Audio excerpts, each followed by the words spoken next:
The 7 o'clock regular meeting of the Enfield Board of Education on October 8th, 2024. Can we please stand for a moment of silence and the Pledge of Allegiance with Mr. Kober? Good evening, everyone.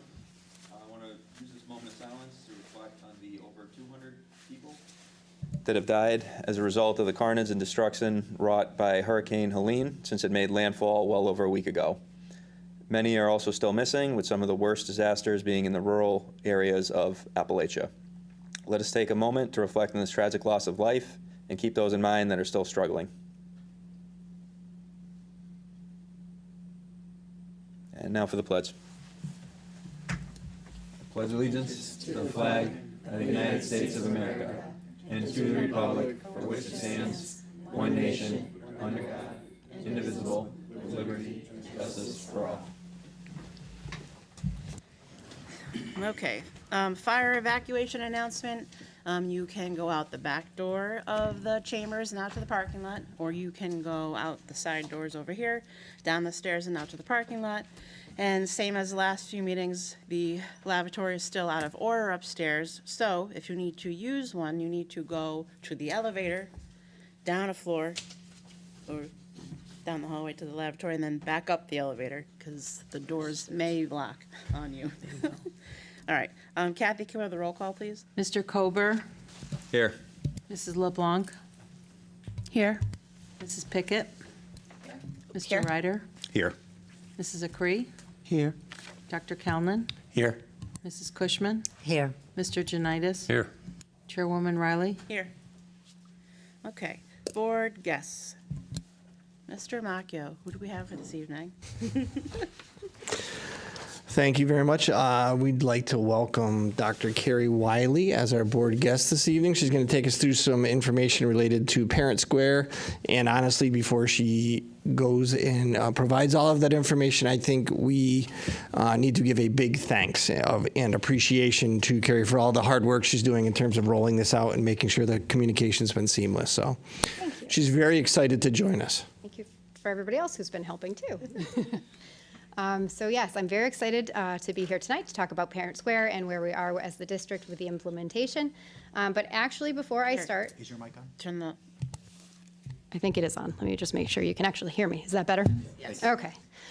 Before I start, I'm actually going to take us on a little tangent and talk about the returning student annual update that we have.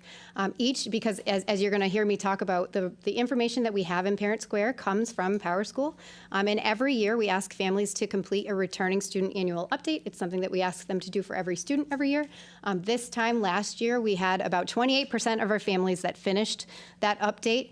Right now, today, we have 37% of families that have finished that update. So right now, we really want to get as many people as possible to fix it or to do that, because it makes the opportunity to make sure that all of the information that we have in PowerSchool is up to date. Not just contact information. There's emergency contacts that you can update in there, any medical information, and then there's forms that we need signed every year. So in order to get more families to complete it, we have a plan. We're going to notify any family that hasn't completed yet. And then when we have conferences coming up, we're also going to be handing out, those are the instructions that they'll get, and it walks them through the steps in order to complete the update. And even the ones that we're going to get in conferences will even have their username on it. So we're trying to do everything possible to make it easier for families. And if they struggle at all, they can reach out to edtechhelp@enfieldschools.org, and we will help them with that. So just a little plug to get as many people as we can to update that. So with that little tangent, now I'm going to transition into the actual topic for tonight, Parent Square. So just to take us back to pre this school year, last year, prior to the 24-25 school year, we had information coming to us from a bunch of different places. For alerts, we were using School Messenger. If you remember, you used to get emails and the robocalls that would come through. For newsletters, we had different things that different levels were using. Some were sending PDFs, some were sending emails, some were posting to websites. So we were sharing things in various ways. And then at the K-5 level, we also had an app called Remind that was primarily used for direct teacher to parent communication. And at the 6-12 level, it was really email for that. Parent Square now, what it does is it takes all of those things and it gives us an opportunity to put them all into one place. So we're really trying to simplify things for families. We are moving forward with alerts, newsletters, all those things. I'm going to touch base on where we are with that in the next slides, but I just wanted to highlight the fact that the big why. Why are we moving towards this? Because we're trying to make it so it's a simpler way for families to get the information that they need. All right, so number one, the most important part, alerts. Prior to the school year, all custodial contact information was entered into Parent Square. So what that means is that if we had an alert, even on like the first day of school, even if nobody did anything, so nobody needed to register, nobody needed to download an app, if we needed to send out an alert, it would have been able to be sent out, and that's the same for today. So all custodial contacts, parents and guardians, if we have an alert that's going to go out, they're going to get a text and an email instantly when that alert goes out, which is a little bit of a change. If, in this case, if the text didn't go through, at times it would try to call them, but the primary way that Parent Square communicates is through text and email by default. Okay, so I just wanted to make sure that everybody understood that no matter what, even if families don't download the app and even if families don't register, they're still going to get those alerts. So we want to make sure that everybody gets the information that they need. And I have pictures up there of what they would look like coming out on either via email or on your phones. All right, so for alerts, we already talked about, alerts are going to go out immediately. They're for those kind of emergency situations. They're going to go to all the different ways that families have their information in there, and it will get sent instantly. But then we have all these other wonderful things that we want to communicate across the district about all the positive things that we're doing. For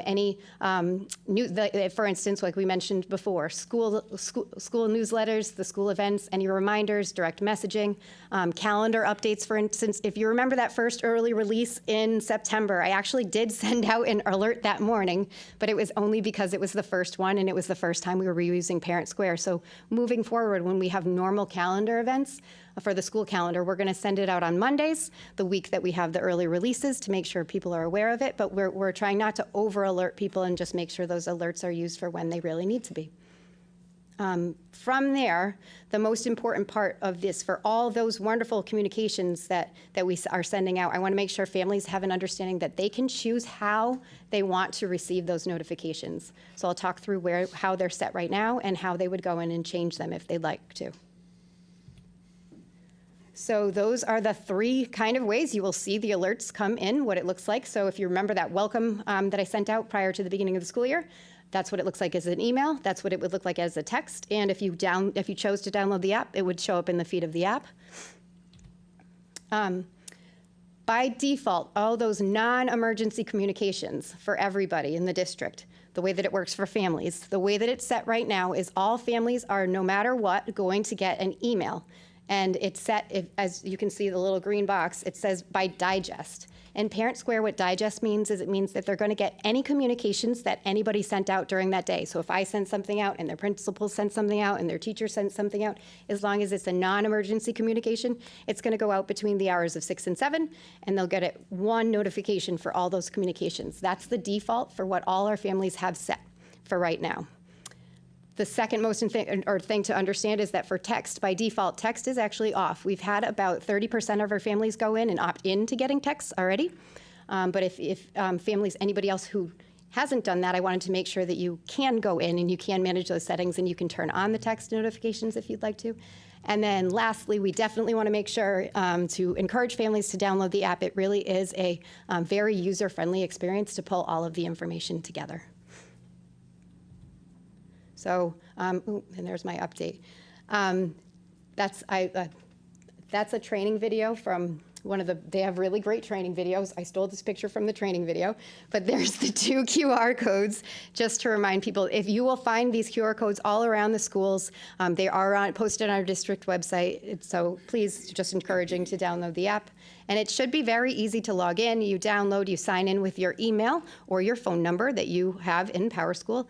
And then the first thing that it'll make you do, and it is going to make you do it one time, it will ask you to verify your information. So obviously we want to make sure that the parent is connected with the correct children and they have their correct information in there. So you will be sent codes to verify both your email and your phone number. And then I won't go through this too much in detail because all the information is on the website. But once you are in Parent Square, you are able to manage those notifications. So you can see as if I have the Parent Square app, how I would manage it is I quickly go in, I click on my account, go in, and I can choose how I want to receive the notifications. You can choose to turn off each mode on or off, and then you can also choose whether you want to have it be the notification sent to you instantly or the digest mode, which again is between 6 or 7 at night, where it takes and puts everything together for you. And if you choose not to go download the app, because it is a choice, you also have the ability to manage the notifications online. So when you sign in to parentsquare.com, you can go ahead and follow the steps that are on there. You click on your account, go to the notification settings, and then just like we talked about, you can manage the different preferences that you have from there. So even if families don't want the app, that's okay. They can still change their settings if they'd like to.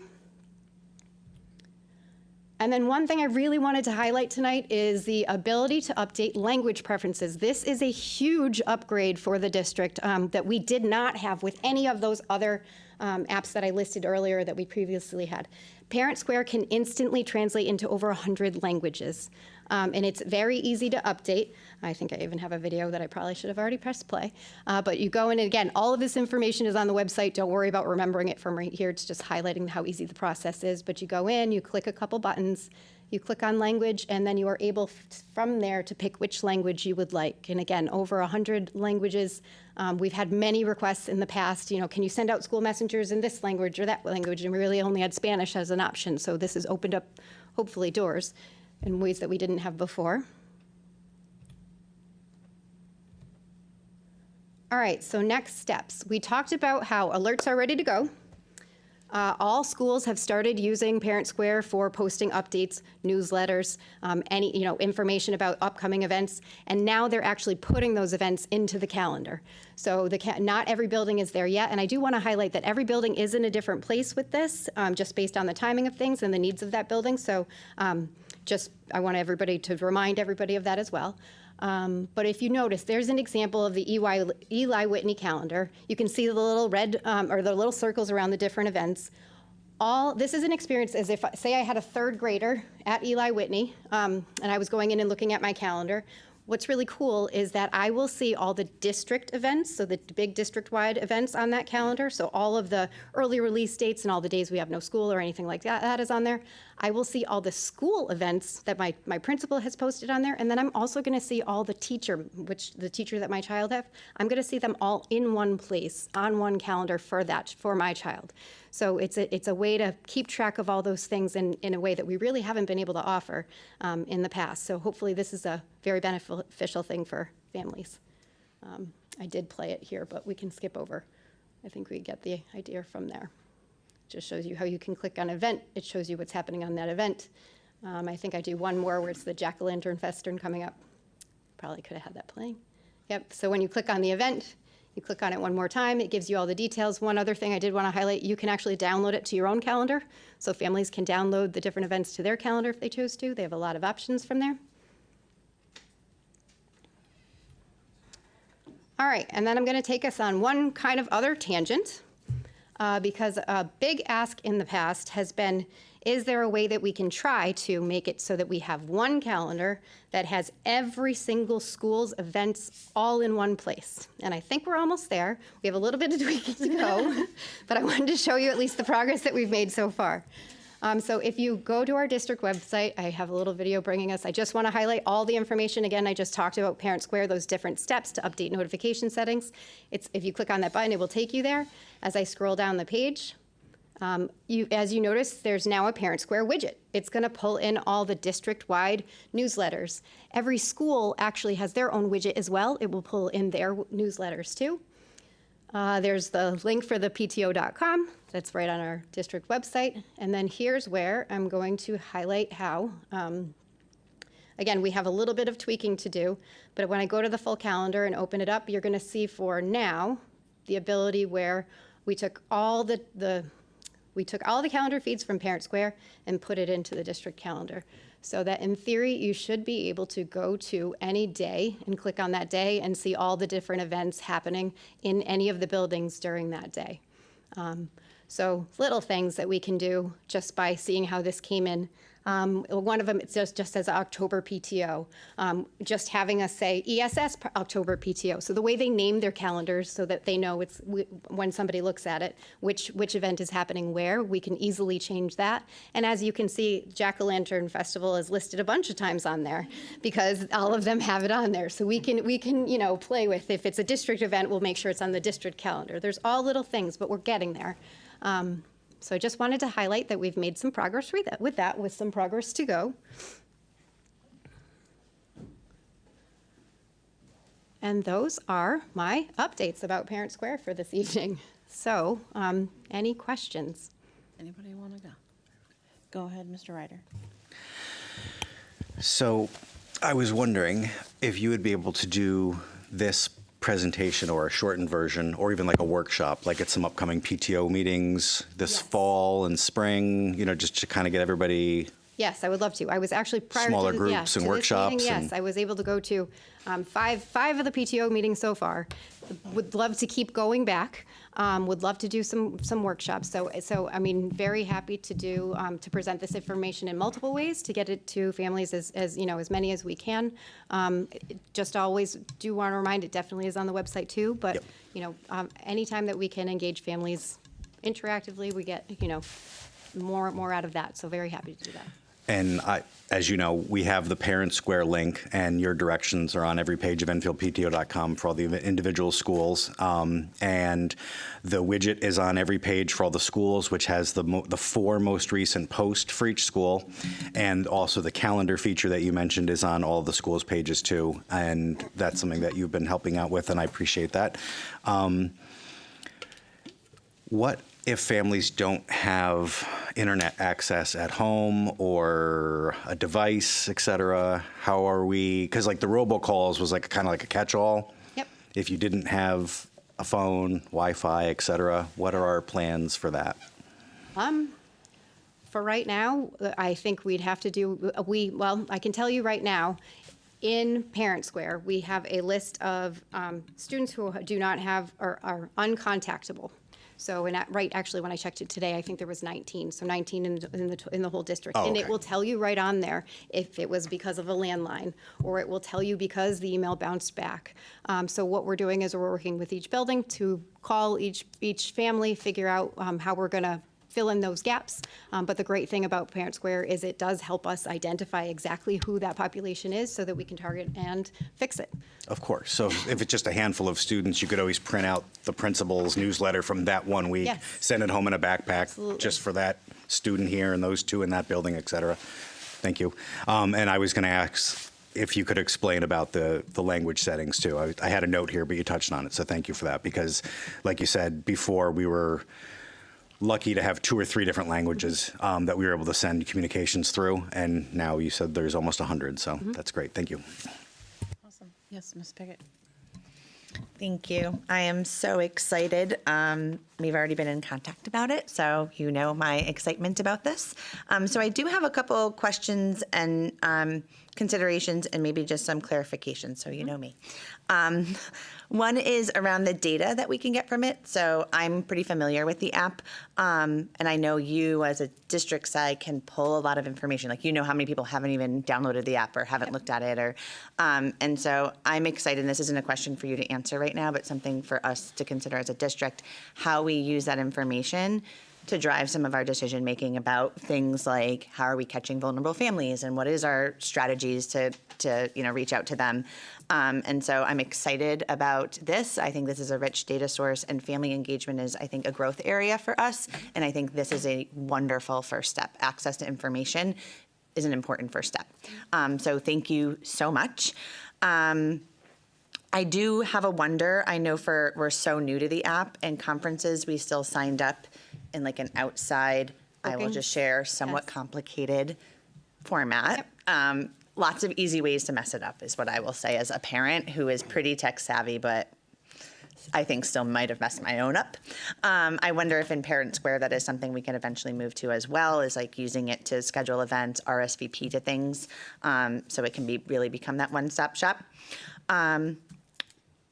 My wonder is around, this is all on custodial arrangements. Are those live updates? So if like something happens and somebody makes a change to that, Yes. is that automatically changed in Yep. Power School and in the app? Yes, yes. Perfect. And we can do them, we can make sure physically in both.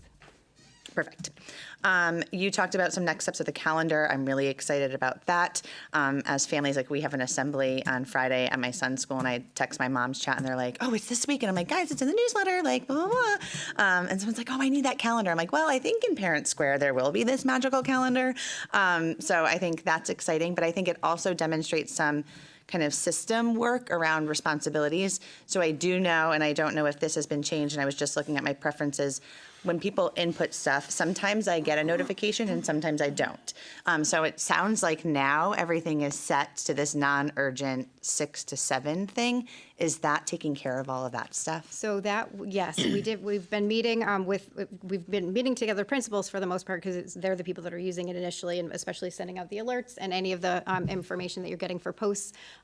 So yes, the beginning of the year, we were learning how it worked. We were seeing how it worked, and then we've come to a place where we just met, actually, I think it was last week, where we've decided, for instance, fire drills. Fire drills are all going to be sent via post. They're going to be sent at the user, I'm sorry, I always sound like an IT person. They're going to be sent at the person's own individual choice, so that we're, giving power to the app and to the choice that the people have, and then we're saving those, the true alert situations for alert situations, because we don't want people to feel over alerted. We want them to know or get it instantly and know, not think to ignore it or anything like that. So we are working to make sure that everybody's all on the same page. Yes. I appreciate that. And I know it's going to be a work in progress, and you've been incredibly receptive to feedback, so I appreciate that. The last thing I'm wondering, and I'm looking at the 2 students actually up here, I don't know, is there an opportunity for student access, and is that something that would be worthwhile? Fantastic question, actually. And that's my last yes, one, and thank you. Yeah. At the K-5 level, we have opened up messaging in general, because at the K-5 level, we're not going to have students messaging typically. The messages are directly from parents to teachers, so we're in a long way of getting to your question. At the 6-12 level, we're on pause with that because I'm working with Sarah Haran and Aaron Clark to think about implementing that. We're opening up another form of communication with students. So the answer is yes, there's something called Student Square, and it is on actually at the high school in the way that the students are able to receive posts, calendar events, and they're able to go in and see those at the high school. At the middle school, we have both waiting because we just got a new leader and we're having her direct which way she wants to go with that. But yes, there is definitely a student piece. We are looking very carefully to make sure that we manage that and how it's implemented going forward. Yes. Sorry, I have one last consideration. Yep. Thank you. My other wonder is thinking about family access. Sorry, it comes in 2. One is around translation. I'm super excited about this opportunity. That's really huge. Is the information that we're sending out to families around the notification of Parent Square in multiple languages? Because sometimes that's the first barrier, is like knowing that they need to sign up for something. Correct. Yes. And I think we're working to make sure that we're making that not be an issue. Okay, perfect. That's a tricky one because that's where all the multiple languages come into place, and translating something is hard. So I appreciate that. And that to me also goes to those 19 families and other families who might not be signed up or using the app, thinking about targeted ways with some of our school events, maybe like that's a list that folks are aware of. So when we're coming in for open house night or conference night, somebody might say, hey, you're waiting, I got a few minutes, let me help you do this. So I think there's some ways to make sure we do some targeted outreach too. So thank you. Thank you. Mr. Janitis? You lost me at hello. The thing with the calendar and having it for all the schools, and like when you put that shot up there, all the Yep. different colors and everything, could parents just ask which schools they want to be notified at? Because it looks so daunting. Well, there's a balance between, here's what we have. We have the district website where right now, if they wanted to see all the schools, what was happening on any day, they can do that. But also on our individual school sites, they can go to that one school and they're gonna see only the events that are happening to that school. I was thinking of parents that have kids in 2 or 3 schools. In other words, they would have to go to each site Yes. individually then. Yes, yes. And in the Parent Square calendar, That is true as well. I would love to be, I would love to make magic happen and make it so that they could click on one place and even in the Parent Square calendar and have it merged together. But in Parent Square, what will happen is, even in the app, if they have a student at JFK and they have a student at Crandall, for instance, they'll click on JFK and they're going to see everything related to JFK in the calendar, and then they'll click on Crandall and they'll see everything related to Crandall in the calendar. So it's not exactly what you're looking for, but there's options for it to be. Yeah, there's options for you to get everything all in one place, and then there's options for you to break it down to further information if necessary. Yep. But if you have 2 students at 2 individual buildings, you can just download those 2 calendars directly to your mobile device. Absolutely. And you would just see those in 2 different colors. Yes. So you could see JFK could be in red and Barnard could be in blue, or whatever the colors they are. You could have just those 2 schools on your personal device. You wouldn't have to download all 12 buildings. Exactly. You just click it on the top, and Yep. then you can switch to whatever school your kids So in. through our apps, it's not necessarily easy to merge, but families can choose to download those calendars, those particular calendars, and then they'll have everything what they need on their own calendar, family calendar. Yes, Ms. Acree. Yeah, easy. Carrie, I know that the board's part of Parent Square. Are we going to get notified, how, of events? Like, how you would used to notify us if there was a music or an arts Yes. festival. Will we still get those notifications, or should we go to the school You are. calendar? So we have you set up in different groups, and this was part of the learning that we had in the beginning of the school year to make sure that you were going to get those notifications. We have you set up in groups so that when I or a principal is sending out a newsletter or an event, they send it to their school community, and then they send it to their Board of Ed group. And then you will get, you also get the option to change your notification settings. So for right now, you are all getting that through email. And if you'd like to, you could go in and you can change it so you can get it to the app, which some of you, those of you that I could find in Mosel, which some of you have iPads that are a little bit older than Mosel, so I can work with you individually. But those of you that I could find in Mosel, I did send the app to your device. So if you want, it's already on your device. You can sign right in and you can see what that looks like too. That's totally up to you. But for right now, you're definitely going to get emails of those events, yes, okay, at a minimum. Mr. Colbert? All right, thank you, Dr. Wiley. That was very informative. So as I was watching, it gave me a couple questions, and I'll throw them out now if you're not ready to, you can answer offline. But just seeing Parent Square, so obviously you kind of went over the need, how we were sending information out to how we were sending it now. So when the district settled on Parent Square, was there other apps that offered similar features, and did we kind of settle on them, or was this like the first one we went to? This is one that we found that could put things together in the way that I've presented all those different aspects in ways that none of the other ones that we've listed really could. So for instance, even Parent Square, I believe, purchased Remind because they were integrating the best things of Remind into Parent Square. And the ability to communicate via Parent Square, the alerts, is very similar to what School Messenger looked like. So yes, we looked at lots of different things and considered which ones were better for the district. And thinking about our families and trying to streamline things, Parent Square was the one that brought all that together. That best met our needs the best? Yes. Awesome. And then the other follow-up question I had, so I'm assuming the district entered into like a contract with Parent Square for how long we're going to use their services. Do you happen to know how long we're using them for? Is it like a 3-year term or indefinite? It's a 1-year term for this. Okay, and that gives us a chance to reevaluate at Absolutely. that point and if Yep. it's working. Awesome. All right, that's all I had. Thank you. Anybody else? Well, Dr. Wiley, thank you very much for all your work. It's no small feat to get all of this together.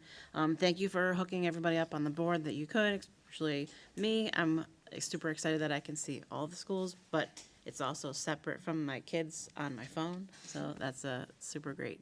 Thank you for all of your hard work. And thank you all. And just one other statistic, we do have, since you mentioned it before, 40% of families have downloaded the app. So Oh, that's good. that is good. And of course, we want to see more, but it is a preference. But I think that's good progress so far for this year. So thank you guys all for the opportunity. Thank you, Dr. Wiley.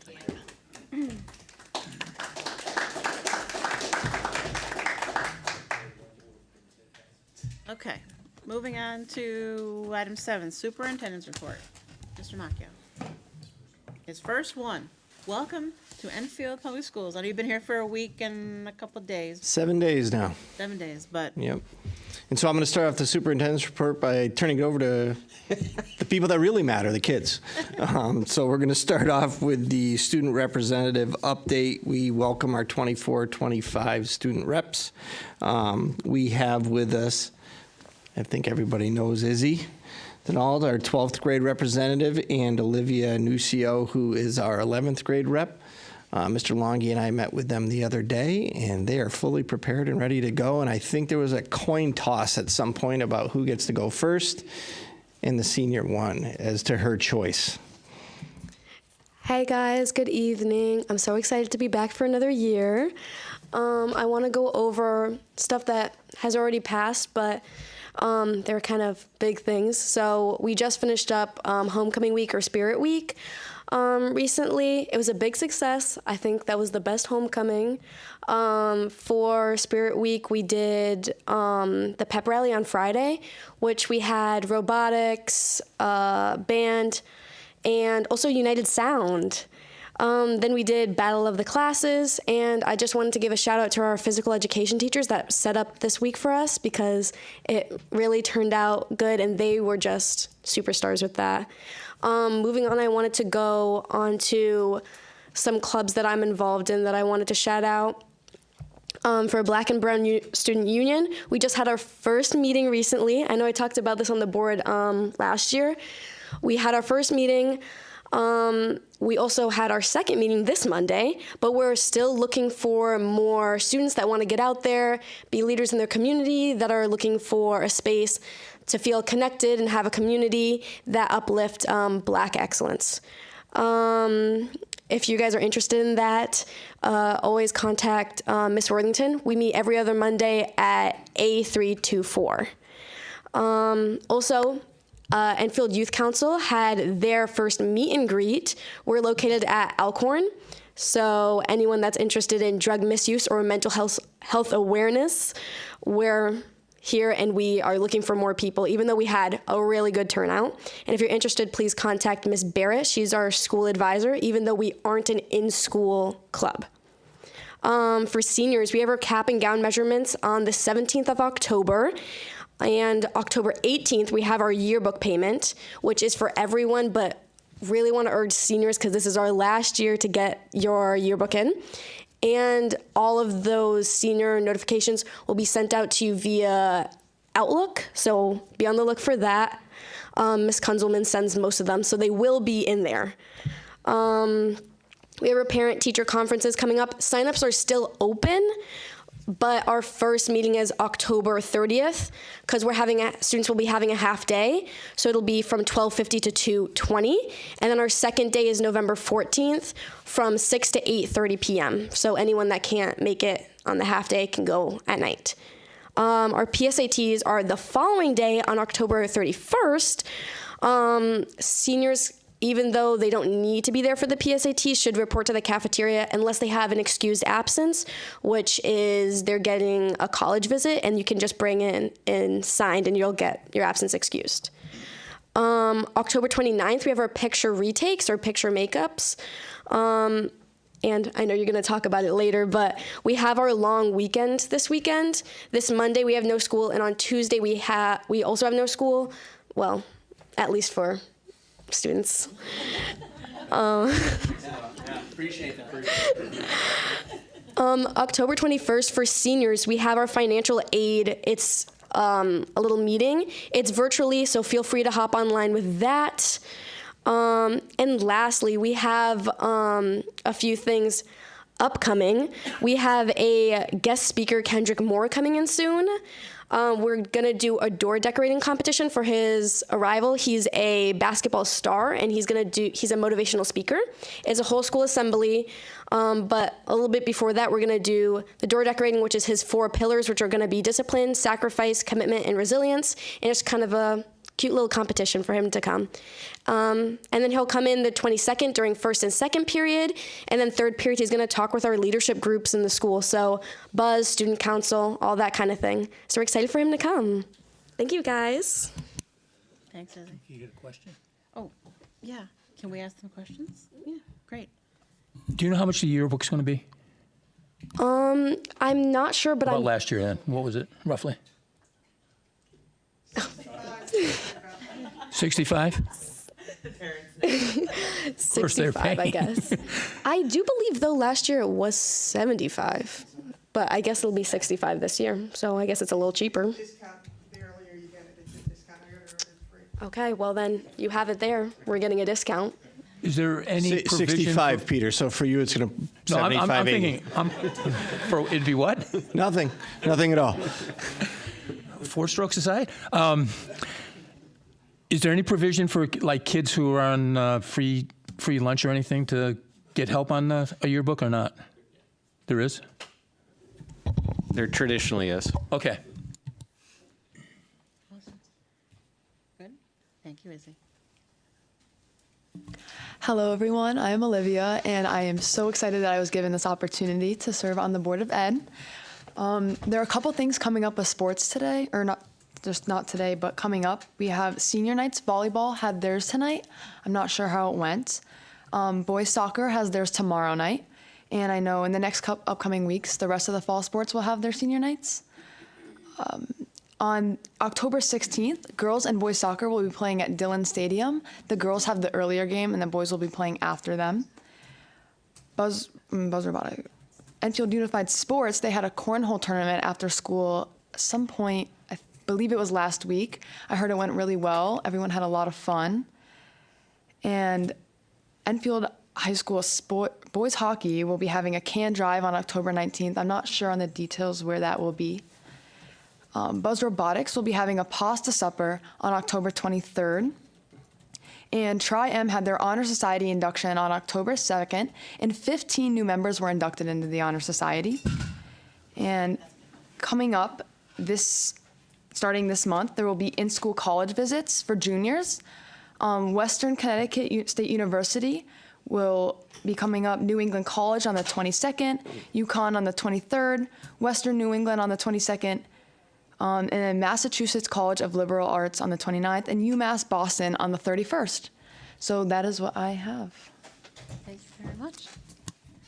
Okay. Next item. Thank you both. All right. Next item would be for, as was mentioned already, some of us will be working on Tuesday while others will be sleeping in. But we have school offices closed on Monday, October 14th for Columbus Day, followed by professional development for the staff on the 15th. So no school for kids on the 15th. However, the staff, thanks Izzy, will still be attending for the professional learning. And there is included in your Friday update packet a copy of the October 15th professional learning activities. Teacher of the Year celebration you have in your packet. I believe it's purple sheet of paper that is the invitation from the Alpha Delta Kappa Kappa chapter that's going to hold a celebration event on the 16th for our Teacher of the Year, Sherry Winans, over at Prudence Cradle Elementary School. And lastly is the EPS update, the Enfield Public School update, just related to my first week has been incredibly busy, needless to say. It did not take very long for Kathy to go and fill up my calendar and to have us double booked in places, but it's great. I would much rather be busy and being out and about and meeting with a variety of different people. And the first week has been, it was wonderful, to be quite honest with you. I mean, we had some great conversations. We did a lot of entry-level meetings with a lot of different folks. We started back up the cabinet meetings and had a nice discussion about how we were going to be moving forward with bringing back the the administrative council meetings and things of that nature. So it's been a lot of planning purposes in terms of some of those entry-level meetings. The highlight for me, not that I don't enjoy cabinet, Andy, but was the lunches. So I did go off and have lunch with a couple groups of the kids. Lunch at Hazardville Memorial with the kindergarten students and grade 1 students. And it has been a long, long time since I had a hot dog and beans for lunch. But you got to live a little, and it was great having it. And the reason I like meeting with the kids, and I will eventually make it to the high school as well, is you get the absolute truth. I mean, they just tell you how it is. I then went over to Prudence Crandall and had grade 5 lunch the following day with those students. And it was interesting because today I spent a little time over there when they were doing the competition to be the governor. So they were giving their debate speeches. They must always be fully prepared to tell you what they like about things and what they dislike about things, because at lunch I received lists of this is what we like about Crandall and this is what you need to fix about Crandall. And again, great information to have. Tomorrow I'm over at Whitney, where I will be able to have some lunch with them. I already mentioned about the Board of Education reps. It was a great meeting with them. And today, just out of nowhere, we dropped in over at Enfield Street School. I hadn't had a chance to get into that building yet. So Michelle Middleton and I were coming back from the Head Start Policy Committee. So on our way back, we decided to take a left into Enfield Street and completely disrupt the grade 1 lunch. Because as soon as somebody different walks into the lunchroom, the kids are super excited and want to know who you are and what are you doing there. And they asked me if I was Mr. Lord, so we do have some work to be done on that. I said I am not Mr. Lord, but it was great in terms of those pieces. And I would say, I've attempted to, over the course of that first week, to get as many of those entry-level meetings in. However, at the same time, I have to balance off the fact that we have work to do in terms of moving the district forward and the day-to-day operations, if you will. So again, a Head Start Policy Committee is going to happen. I got to attend that, so that's going to take precedence over an entry-level meeting. Joint insurance meeting, first time in a long time that we've had one, to my understanding, between the Board of Ed and the town in terms of the insurance. Joint security is coming up. So those types of things are going to take precedence. However, I have over the course of the next few weeks additional entry-level meetings. Again, my calendar is booked. School improvement plans. I'm trying to, as I mentioned to many of the different leadership and cabinet members and the teachers, I'm in the catch-up phase. Everybody has been here, everybody knows what's happening, and I'm trying to gain all of the information I can so that we can begin to move forward with it. And lastly, I will say that the business manager, Ms. Cisneros, is probably going to be completely sick of me because we've, I think to date, probably done 5 hours of meetings, and we just scheduled another 2-hour meeting on Friday. So we're full bore ahead in terms of preparing for budget for the upcoming school year, and in terms of, as Mr. Cobra had seen, in terms of our finance committee meetings and what we're trying to share out. So great start to the year. Apologize for being a little long-winded, but you might get used to it in the future. So thank you, everybody. Great, thank you, Mr. Macchio. Okay. Thank you, Lord. Mark Lord is the principal there. Is he really? Yeah, that's why they thought Yep. he was the principal. Okay, so we're on to Welcome to our schools. audiences. So any resident, taxpayer of Enfield, employee of the board, or stakeholder in the school system may address the board. Those who wish to speak will sign in, and you have 4 minutes, and just state your name and your relationship to the district. And you have 4 minutes. So first up is Joseph Golis.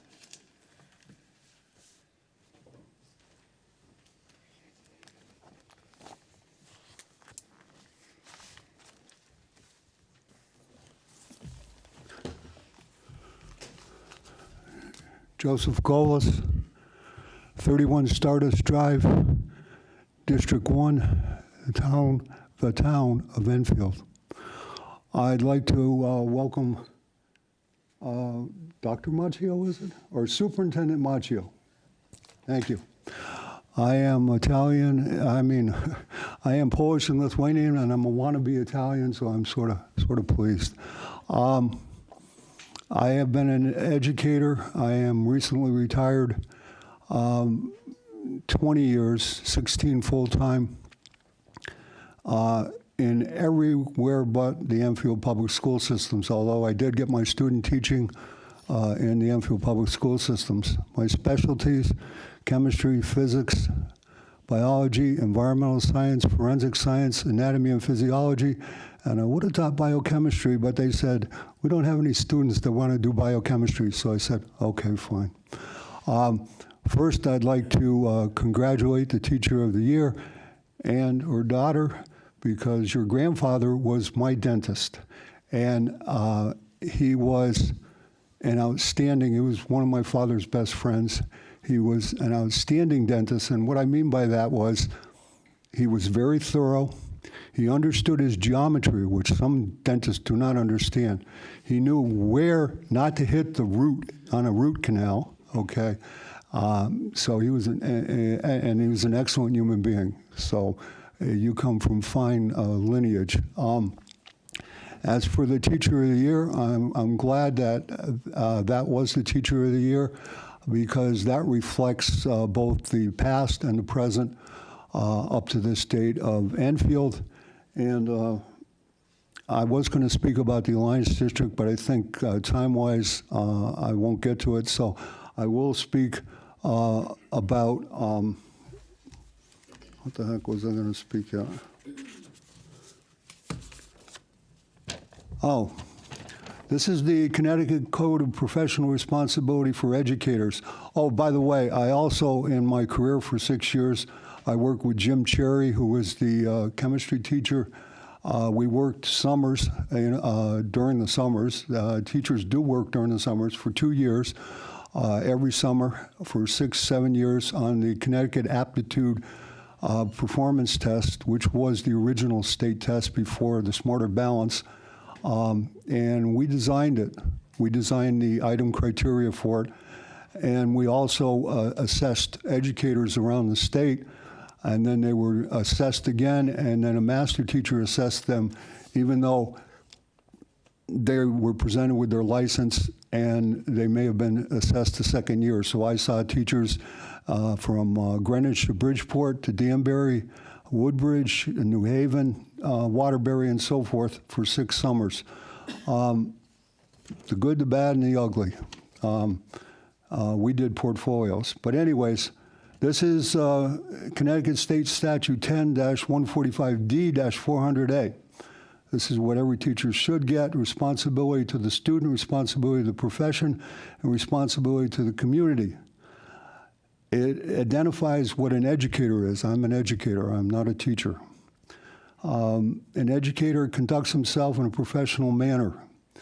An educator allows students to independently make their assessments. I was very disappointed when I saw some teachers or educators come here last, I think, 2022 or 2023, and talk about their political stance. In every school system I was with, we would be disciplined. You do not talk to any student about your political stance. It's up to them to make an educated opinion. I hear the buzz, so we will be back maybe next time. Okay. Thank you very much. Okay. What's that?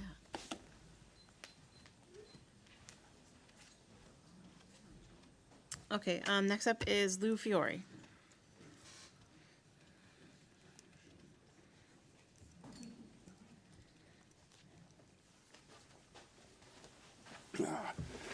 Thank you. Good evening, everybody.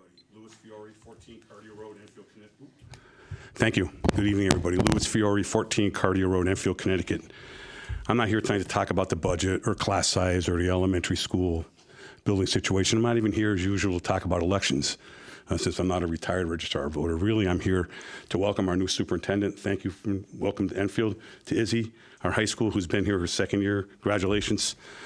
But also, I'm here to recognize my granddaughter, Olivia. Congratulations for being chosen to do this feature for the school board. And if I may, Madam Chairman, just have the privilege of giving you some family history, if I may be obliged or allowed to do that.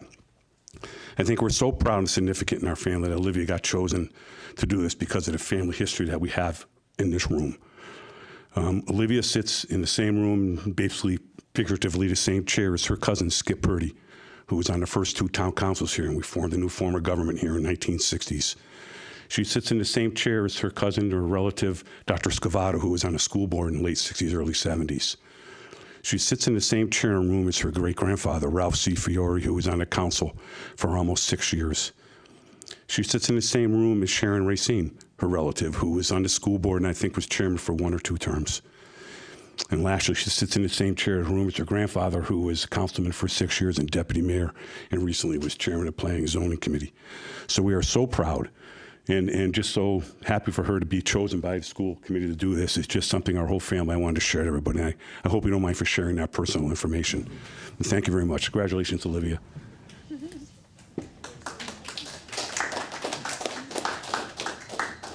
Well, and she was also kid mayor for Enfield, so I remember that. That was in this room, too? That was in this room, too. 6 years ago. All right, Maureen Griffin.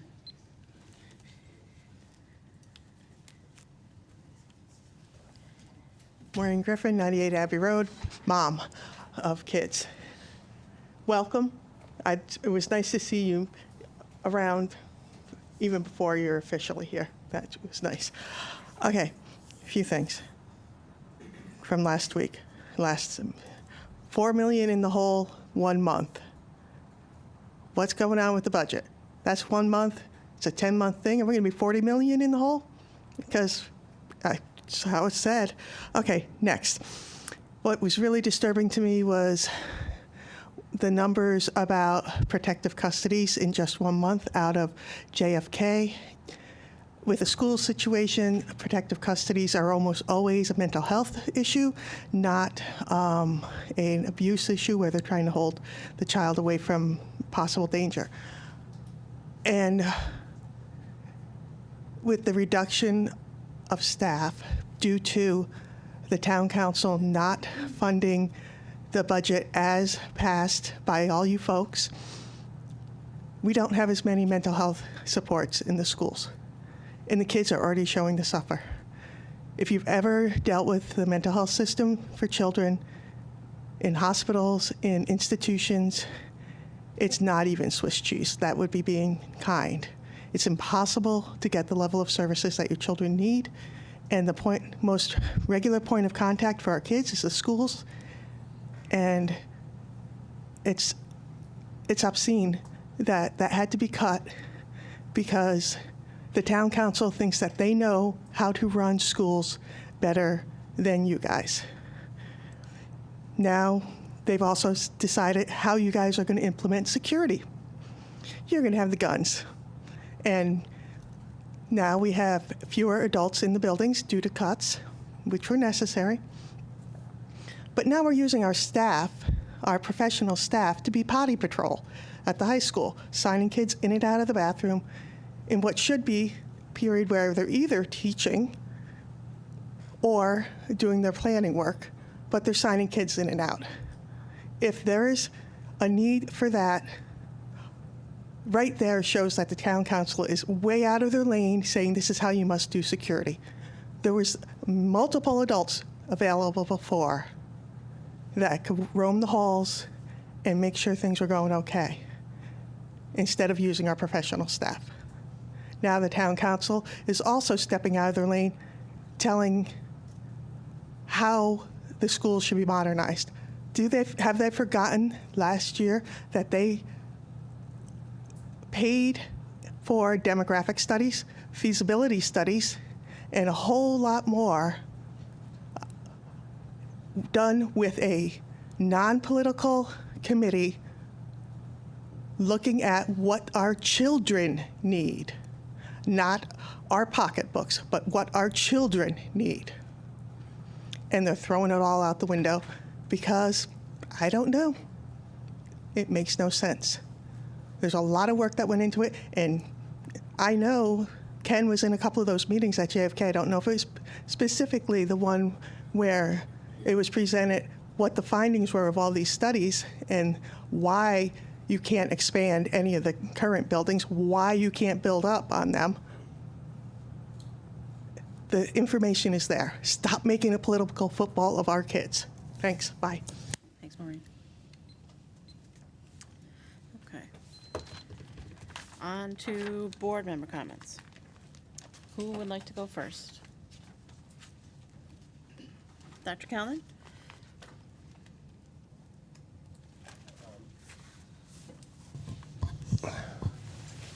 I just wanted to say a few words about John Ashton.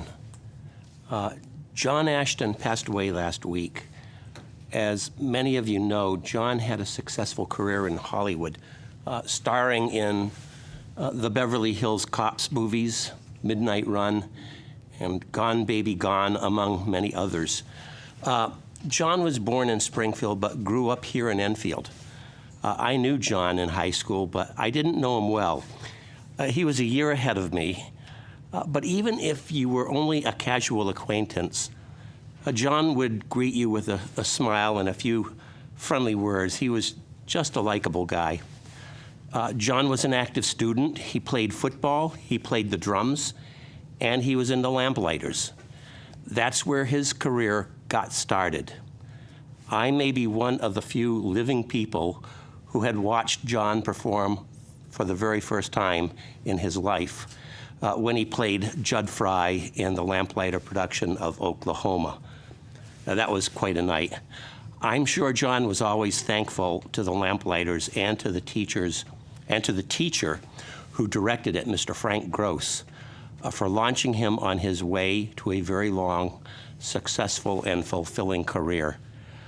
I think there must be something we can do to honor John Ashton, not only because he deserves it, but also because his memory should serve as a lasting inspiration for those Enfield students who want to pursue a career in the fine arts, perhaps as artists themselves, or maybe as teachers who can introduce the world of creative expression to yet others.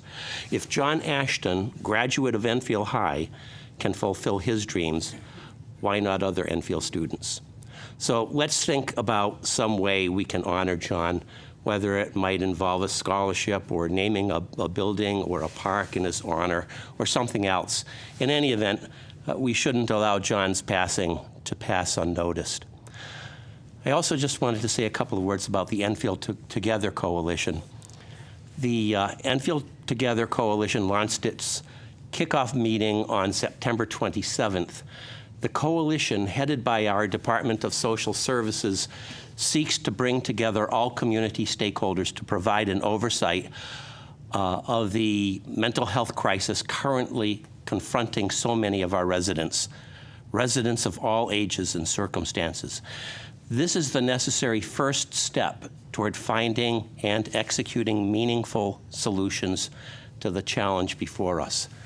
There's no way the presentation can be summarized in a couple of minutes, especially taking into consideration the number of prestigious speakers addressing the audience. Priyanka Athalier from the Office of the Surgeon General, Deb Bibbins of the Connecticut Collaborative to End Loneliness, and Lucas Smith from B. Smith & Whalen Consultants, who addressed the mental health topography of our community. A number of preeminent representatives from local, state, and national government also participated, including Lieutenant Governor Susan Bysiewicz, U.S. Senator Chris Murphy, State Senator John Kissel, and Representative Carol Hall. So suffice it to say that the through line underscoring all of the presentations was the paramount imperative of addressing connection. Loneliness may or may not cause mental health problems per se, but it certainly greatly exacerbates them and makes them particularly intractable to management. So if we are to succeed in securing, promoting, and safeguarding mental health in our community, we must first address the issue of social isolation. Viewed within this context, addressing mental health becomes more than a personal or family challenge. It becomes a truly community issue, an issue for which all of us assume some measure of responsibility. When all is said and done, the central truth coming out of this conference is a very simple one. If, in the final analysis, if we want to prevail over this crisis, we have to look after one another. The words of the poet John Donne remain true today. Any man's death diminishes me because I am involved in mankind, and therefore never send to know for whom the bell tolls. It tolls for thee. Thank you. Thank you, Dr. Calnan. Who'd like to go next? Mrs. Cushman? Thank you, Mr. Fiore, for coming and sharing. It's nice to know that there's a rich history here. Welcome, Olivia.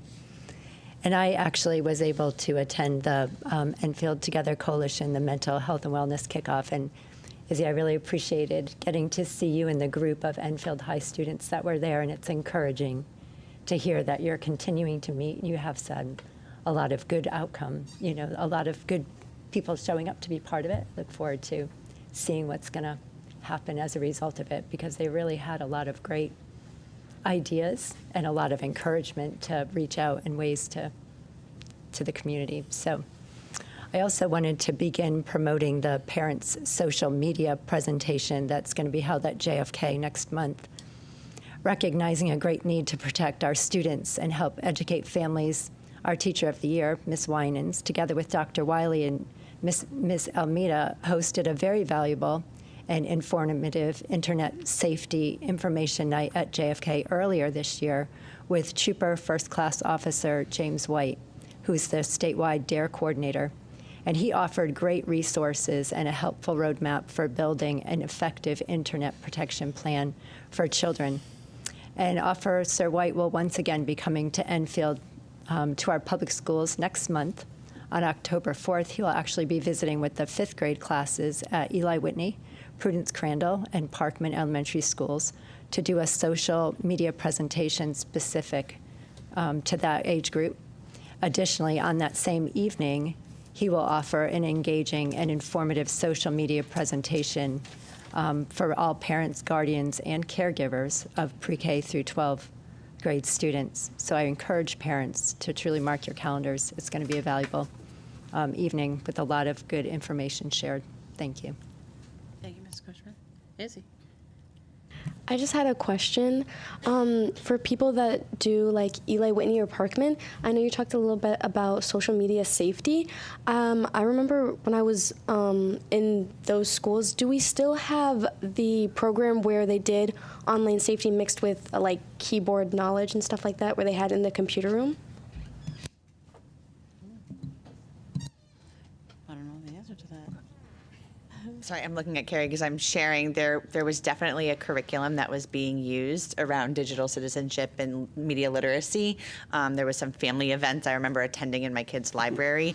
So that is still part, of my guess, of the library media technology kind of programming that we have. Yep. I'm going to repeat what she said because people publicly can't hear it. It's part of the curriculum, pre-K 5. Thank you. Yeah. Oh, thank you so much. I just wanted to put that out there because I know some people were curious about that, just because I feel like that was really helpful to us. So if anyone wanted to know that. Also, thank you for shouting me out. If anyone was interested, that was Enfield Youth Council, EYC. So if you want to join, we go to that stuff too. That's awesome. Ms. Cushman, are you all set? Yes. Oh, thank you. Who'd like to go next? Mr. Ryder? So a couple of school district-wide things. Child Safety Day at the mall is October 13th. That takes place at the Enfield Square Mall. That's organized by some of the businesses that are there. There's also Pink Out Day coming on October 18th. We encourage all students to wear pink in recognition of Breast Cancer Awareness Month. You can bring in an optional $1 donation. But either way, we encourage everybody to wear pink on October 18th. And also, as Dr. Wiley alluded to earlier when showing us the calendars, as a reminder, the Jack-O-Lantern Festival will be happening here in the Town Green on October 19th. Thank you, Mr. Ryder. Ms. Legg? Okay, just a couple things. Mr. Golis, I had Mr. Cherry for chemistry at Fermi. He was awesome. He had a very good way of having us memorize the periodic table. So good times in his class. He was an excellent teacher. He actually ran for a Board of Ed in where he lived, and I had seen him at some CABE event, and I think he passed away maybe 2 years ago, so sadly, but a name from the past.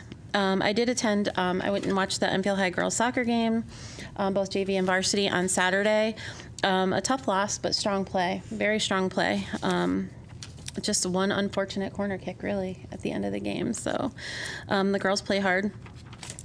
One of the things I want to mention is the School Modernization Committee. It was talked about in great detail last evening with very little facts. That Modernization Committee was formed to not include any elected officials, nor to have elected officials be voting members.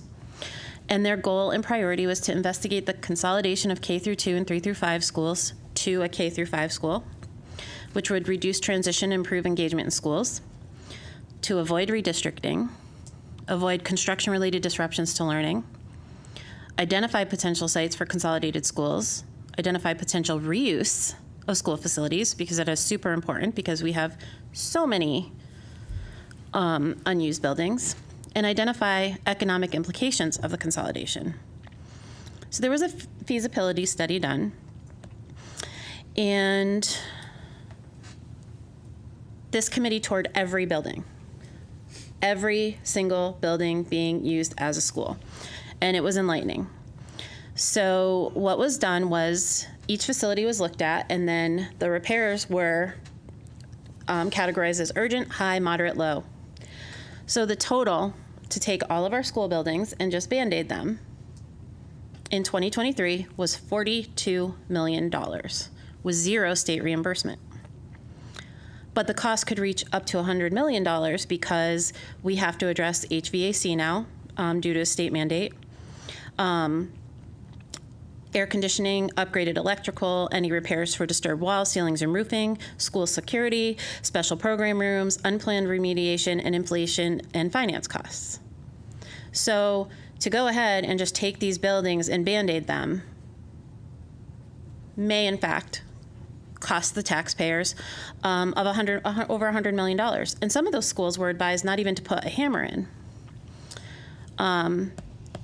So recently, there was a presentation to the Joint Facilities Committee, and the numbers were brought up again because a year had passed and the state was giving out different reimbursement rates. And I think last night they were throwing around a number of $240 million. So I don't know where they got that number. Maybe where they got the $10 million. If we were to renovate the buildings to new and do 3 buildings and consolidate, because that was kind of the idea, because we need more program space. We would be able to implement the special ed programs in each building. We could accommodate ADA. We could accommodate, get the buildings ready for security. That would actually cost the town of Enfield $48 million. So the total project cost was $170 million with a state reimbursement of $121 million. So it's all about the money, right? We want to save the taxpayers money. Well, to me, it's a no-brainer. So some of the constraints, or some of the bonuses, let me get to that part of the worksheet. Construction with students on site K through 5 was pretty non-negotiable about having construction with those younger kids on the site. All sites will require wetlands remediation, and they wanted to do a planned reuse of the buildings. There was efficiencies found, and I just want to find that. Well, give me a second.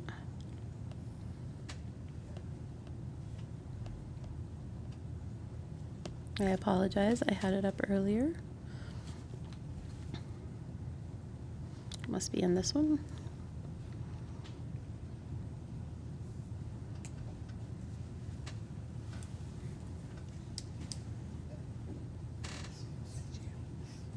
I'm going.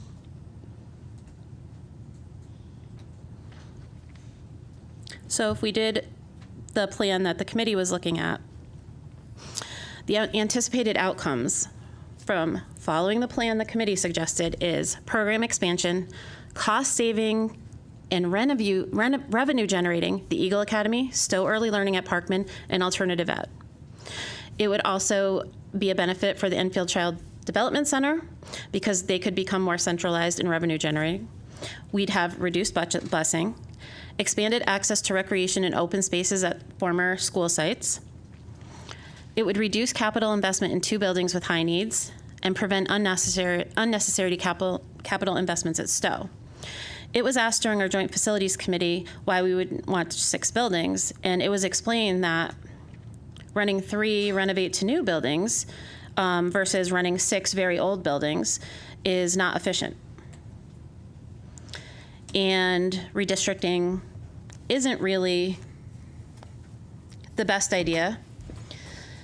If you're going to redistrict, you could run into a problem where you're going to have inequities like you did in Alcorn. And that was part of the reason for the pre-K through the K through 2, 3 through 5 reorganization, because Alcorn had been cited by the state of Connecticut.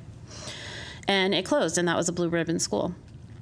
So I just want to remind people that there's actual facts and presentations that are available with factual numbers, not just made-up numbers that we're pulling out. The cost analysis were done. The fact that this has gotten put under DPW is a way to control a narrative to get what somebody wants rather than what's better for the town, and I hope people understand that. Not only is it better for the town, but it is better for our students, it is better for our teachers, and it is better for Enfield as a long-term plan. There is long-term planning here. Let me see. Oh, I do want to let everybody know too, there was a legal opinion done because one of the town committees decided that people can just go use our track when our students are out there, and our students would have to move around, people running on the track.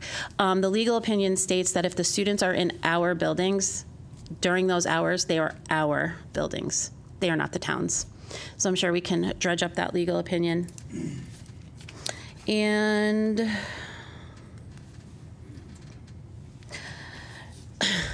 over my years, we have had some very revered counselors, like Mayor Copen, right? Who's ever going to forget Mayor Copen? You could never, you could disagree with him, but you could never really truly be mad at him because he was fair. Mayor Ludwig, he kind of stepped in and he really kind of did what Copen did. Tried to create bipartisanship, tried to have joint committees. The reason why we have these joint committees is so that we can work together for a common good, because Mayor Copen and Mayor Ludwig didn't feel that they had to control the narrative. Point of order, Madam Chair. I don't think it's our business to be taking shots at the town council. I think it's my turn to talk, and I think that you have sat in there taken as many shots as you want. It is my turn to talk, and I'm talking about the School Modernization Committee. And I'm talking about joint committees that both the board and the town are on and have formed. And you're taking shots at the town council, and it seems like one man in particular. Okay, well, that's not your purview. I don't think it's our duty to be involved in politics. Okay, You've Peter, said that a well, number of I don't wear times. Trump shirts to meetings. Oh, jeez, I don't wear pajamas to meetings. Okay. How low you want to go? Okay, can I finish? Can we, how about we finish if we don't use... I am talking, I did say did say Mayor Ludwig, and I did say Mayor Copen. My point is that I'm looking around seeing these joint committees getting diminished because they're not needed, or in terms they're not needed. There were resolutions for these meetings. These meetings were important when the former mayors put them into place, and they were honored, and they bring us together to work together for a common good. Then go to the town council and complain to them. Oh my God, Peter, you are so rude and disrespectful right now. Oh, gee, thanks. Thank you. You're very welcome. I've learned a lot from you. I think that's great. okay, Do you like to talk to women this way, Peter? Christ, stop it. No, because he's interrupting me and I'm not going to allow it. I understand, but we need to cool down a little bit. I'm fine. It's her First Amendment right to be able to speak. It's your First Amendment. I thought we right to had be able this to in our bylaws not to do this. What bylaws? The ones for the Board of Ed. There was nothing in there. Jesus Christ. Mrs. Blank, are you done yet?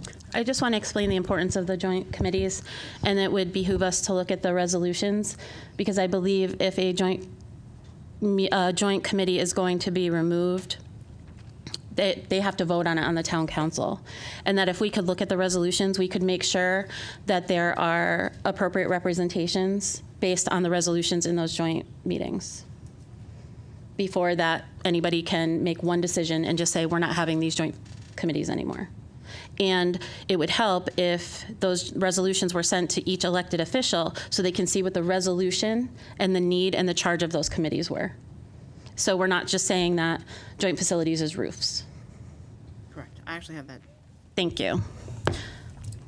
And I think that's it. Thank you. Thank you, Mrs. Blank. Who would like to go next? Anybody? No? Ms. Pickett? All right. First, thank you, Steve. You've already been a breath of fresh air. The email that you sent us outlining your first week and your kind of week ahead plans, the steps that you've already taken to connect with students, staff, and families. Welcome. Really appreciate those efforts. I really do look forward to kind of next steps, setting some goals, doing that strategic planning. I totally honor that you need to take some time to gather facts, gather information. That is a really important first step. It is funny that you mentioned lunch with students. So every other Tuesday night before I come here, I ask my two kids if they had to come to a meeting, what would they say? And do they have any strengths or areas of improvement or feedback that they would give if they had a chance? And so my son's tonight was around lunch. He has lots of considerations for lunch options and staffing needs. So I would encourage you to continue those lunch bunches. I think student feedback is honest, but I also think there's very constructive pieces to the information they share. So thank you. And with that piece, welcome to our student reps. Izzy, so happy to have you back. And Olivia, excited to have you. I knew a little bit about your lineage, but your perspective up here will be incredibly valuable, so thank you. I had the chance to attend the football game last Friday with my family. It was lots of fun, so I'm gonna try to check out that soccer game at Dillon Stadium. We do get Monday off. In my family, we honor it as Indigenous Peoples Day. I encourage us all to reflect on the Native people who occupied our land before we called it America. Reflect on how you acknowledge their contributions, their suffering, and their strengths. Part of creating a greater nation is being honest about the past and ensuring that we move with humanity at our center. I do want to correct something. Joseph, I'm sorry, I didn't hear how you pronounced your last name. I didn't want to. Golis, thank you. Mr. Golis, teachers are free to participate in democratic government on their personal time, so attending town council meetings, things like that. I want to make it clear that they don't express their personal views in their teaching role, and I do agree that that would be inappropriate. Maureen, I too continue to remain concerned about our school behavioral response system and safety staff and protocols. I do want to clarify my concerns with our behavioral response system. In no way am I blaming anybody personally. It isn't just EPD's fault. It's not just EPS's fault regarding our discipline and our arrest data. This is a joint concern. So my concern is that we do not have enough prevention and intervention staff who are supervising kids proactively, staff who know the kids and are engaging them and diffusing and de-escalating situations before they happen. Right now, we just don't have enough staffing. So my concern is that situations are escalating and could have been prevented. I also want to remind everyone that we're talking about kids, not criminals. Students need to be taught, supported, and guided through responsible decision-making and problem-solving, not criminalized. And it's our town council's fault that we're not doing our due diligence to support our kids in this area. Which leads me to my next piece on budget and funding. I'm excited to hear that we're already planning that. I am concerned about some videos that I saw. I think it's really important that when we're talking about finance, the board's funding, that we're sharing credible information that is completely accurate. I'm also incredibly frustrated to hear our Republican Town Council continuously make bad decisions about our schools. And they do impact our short-term and our long-term budget. So last night, it wasn't just our mayor, but it was actually mentioned by a few town councilors that there's now this urgent need to fix our school facilities. These needs are not urgent. Our elementary schools have been in disrepair for quite some time. So I think it's really clear that we are first honest about the situation that we're in. They, like Tina mentioned, so much facts that I encourage people to check out. But they tossed aside recommendations from a nonpartisan committee of resident families and staffs and outside experts' feasibility information to move forward with their plan. Nobody with an education planning expertise, 6 schools renovated to new, with a very clear statement with being totally fine with redistricting, which doesn't value the hard work and existing information from experts, this outside company, on our building status and repair options. To me, this is yet another example of the Republican Town Council throwing our kids a Band-Aid fix that isn't based on their needs and their outcomes, but instead their short-term wallet and their own pet projects. This uninformed, ego-driven leadership is scary and dangerous for our young resident families, but really for us all. A strong school system is the backbone of a community. So I want to make sure that I end on a couple questions and some glimmers. I think it's important that people are paying attention, but I also think it's really important that we highlight the good stuff in our district. So one question, if I can, through the chair to the superintendent. I know PSATs are coming up. I heard that mentioned. Is the fee still covered for all students taking the PSATs? Can I answer? I'm going to defer to Andy to be able to answer. Still catching up. So we put the fees back in, so you are covering the fees. Thank you. I appreciate that. Next question. So we mentioned that we have Tuesday off for staff professional learning. Which staff attends our professional learning days? Do paras, behavior techs, other potentially non-certified staff? Certified and non-certified. Don't expect you to answer this here, but I am hoping that either at a curriculum committee or here as a full Board of Ed, we could get an overview of our staff professional learning and support plan, especially for our paras and our BTs and our support staff. I know we have new, and often those are our frontline folks, so making sure they're feeling supported and getting consistent training and support. So I'm going to end with my glimmers. The first is around a partnership with our community. So Mi Cultura 2 in Thompsonville has partnered with our high school Spanish class in celebration of Hispanic Heritage Month. I think that's incredibly exciting. I encourage people to go check out that restaurant. Awesome food, reasonably priced, and love that they are partnering with our high school. I heard that there is a student advisory council at EHS, and that we'll be meeting with Principal Clark and our new superintendent. Excited to see opportunities for our students to be part of leadership decision making. And you also mentioned Kid Governor at our 3-5 schools. Our kids are leaders, and it is happening all across the community. And I'm going to end with my glimmer of Stowe Early Learning Center. On September 26th, they were highlighted in a webinar with the Office of Early Childhood entitled A Path Forward, Creating a Climate That Promotes Success for All. Jacqueline Valley and Samantha Brown both participated on a panel, but there was also a video clip. So I encourage people to check out the Office of Early Childhood website. You can Google like behavioral health supports, the webinars come up. I will post it on my Facebook page, but thank you so much to those providing glimmers in Enfield. Thank you, Ms. Pickett. Okay. Mr. Unitas? I don't have anything prepared. I'm just going off of what was just said by the last two speakers here. I thought we were not supposed to be a political organization, according to CABE and everything else that everybody tells us. We're here to do what we think is best for the kids with our ability, and then it's the town council that controls the purse string.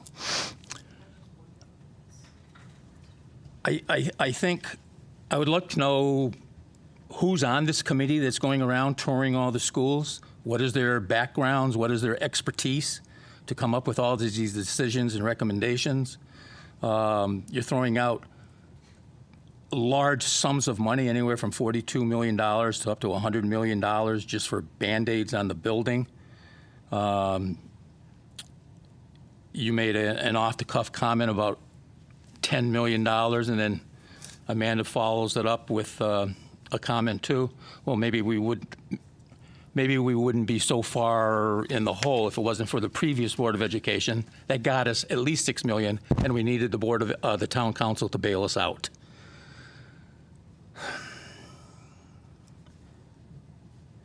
The comment about the Town Council wanting to save taxpayers' money. That is their job, to run and finance this town. And if it means we have overspent, or the previous board and the previous Town Council overspent way over, then maybe we wouldn't be in such a deep hole.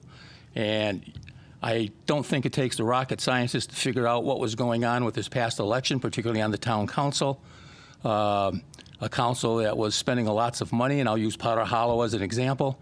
And there's so many other projects too. They spent and spent and spent. And then you got a lot of people in town that were upset with all the spending, and they've had it up to here in taxes. Everybody can't pay the taxes or afford to pay more and more with taxes. This town is so damn diverse, it's incredible. And just to say raise the taxes. Okay, well, you got some teachers making over 100,000. You got administrators making 150,000 or 130,000. You got all kinds of people making big sums of money. Maybe they can afford it. Maybe everybody over $90,000 should chip in $1,000 so we can get sports back at the middle school in 9th grade. They can afford it. I get about $50,000. It makes a difference to me what other people are making. This is just getting. I don't like the idea of going and taking shots at the town council. If you want to do that, go to the town council meeting. But I don't think we should be using our platform to do that. Redistricting, redistricting will, it never always works. It's usually got about a 10 or 12-year lifespan because neighborhoods in this town change. So when you think about building new schools or redoing the schools, you have to look at the neighborhoods. Parkman used to be the largest elementary school in town. When I was last on the board, it had like 7 empty classrooms, and other sides of town were busting from the seams. That was one of the main reasons we had to reorganize the way we sent kids to school, because the numbers were just so out of line as far as class sizes. You could have 29 kids on one side and then go over to the other side of town and have classes with 12 or 14, and Nathan Hale eventually closed. And a lot of that had to do with the imbalance, and we tried to Band-Aid that. It was a good idea at the time. Is it the best idea now? I don't know. But no matter what you do, if we reorganize and rebuild and everything, the town is constantly changing. And no matter what we do, how good of an idea it is, it's not going to last for decades. It just doesn't happen that way unless you go back to the old neighborhood schools. And there's pluses for that and minuses for that. In my opinion, the neighborhood school is the best thing you can have.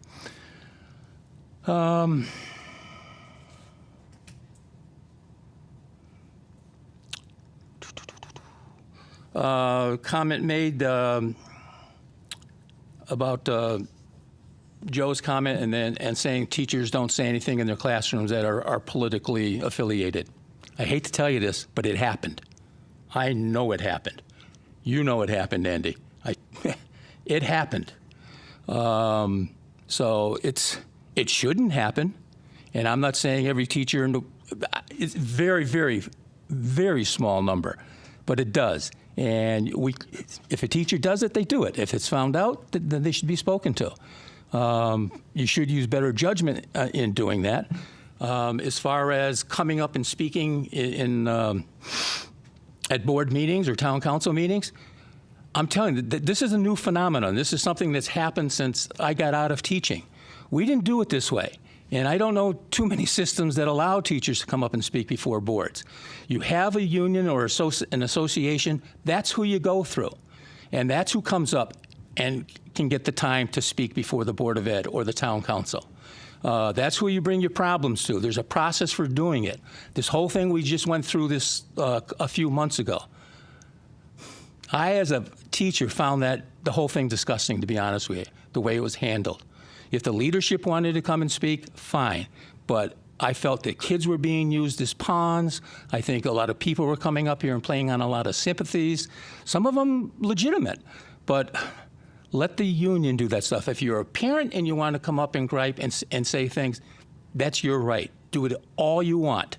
But as far as the teaching, I thought it was a profession. It is a profession. And I don't think that was the most professional thing to do.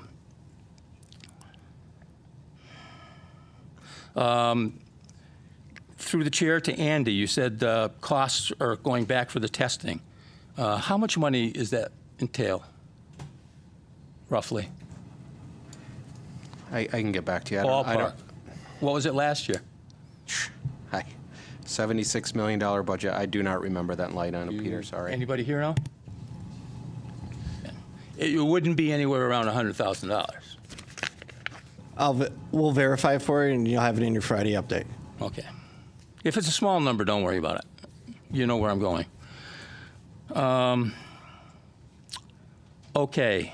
And Amanda, I'm not Amanda. Tina, I'm sorry I jumped at you, and I appreciate you not jumping on me here. Thank you.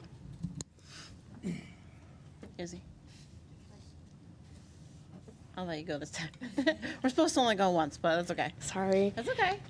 I just wanted to comment on the comment that you made about teachers bringing up political views and ideologies in the classroom. I can only speak for what's happened to me, and I've lived in Enfield my entire life. No teacher has ever brought up a political view in the classroom, whereas either growing up from either elementary school all the way to high school, whether that be any type of political view. I would like to say, though, that I know some people might view other things as political. In my opinion and in my experience, race is not political. Stuff that is directly happening to students, race, mental illness, identity, personal identity, is not political. It's human rights, and we shouldn't be categorizing that under political ideologies and teachers speaking out about that. They're just protecting their students. Thank you. If I can reply to her, please. Those aren't the things I'm talking about. I'm talking about the whole thing that dealt with the budget. I'm an social studies teacher. I talked about all the things you just mentioned in class. That's part of education. It was this other stuff, that the Showtime stuff was way out of line. And I do know people did talk about it. Thank you. Just clarify one thing. I don't want to argue with Peter. That's not my point. Sure. Okay. Peter, I just want to clarify, because I would agree with you. There's roles of our roles up here as a board is really important, and I do take our mission and CABE's guidance around our charge as a board serious. So I've gone to town council to talk about my personal views, and I've gone multiple times. So when I report things here, I think it's important to report it here as a board because they impact our schools and our students and our families. So I don't do it I might be taking jobs, you're taking them as jobs, I'm taking them as just sharing the factual information, maybe with some of my own beliefs. But I think it's important that in our role, we do share the decisions that are being made that impact our schools and our students and our families. And I do also want to disagree about the First Amendment rights of our staff and our students and coming and speaking during budget time. I don't know of kids who were coached. I did know a couple of the students who came personally, and they were personally driven to come, like they wanted to come. Nobody was forcing them to come, and I believe it's their First Amendment right to be able to speak their truth. They do have a First Amendment rights, but there's a way of doing it. That's all I'm saying. And that's the way it always was done. And you go through your union. If you belong to a union, that's the first person you go to. You don't go running right to the boss. That's the point I'm trying to make. And I know you're not, if people want to know what's going on from the town council, let them watch. I would say more people watch the town council meetings than our meetings. Okay, more people watch our meeting. You have a choice of what meetings you want to watch. No, Is I that know. better? By a factor of hundreds, it's ours. Oh my God. I wish more did. Well, thank you, Scott. You have a choice of watching one meeting, two meetings, or either meeting, no meetings, whatever meetings you want to watch. Okay. All right. Mr. Cobra, I saw your hand up. All right, thank you, Madam Chair.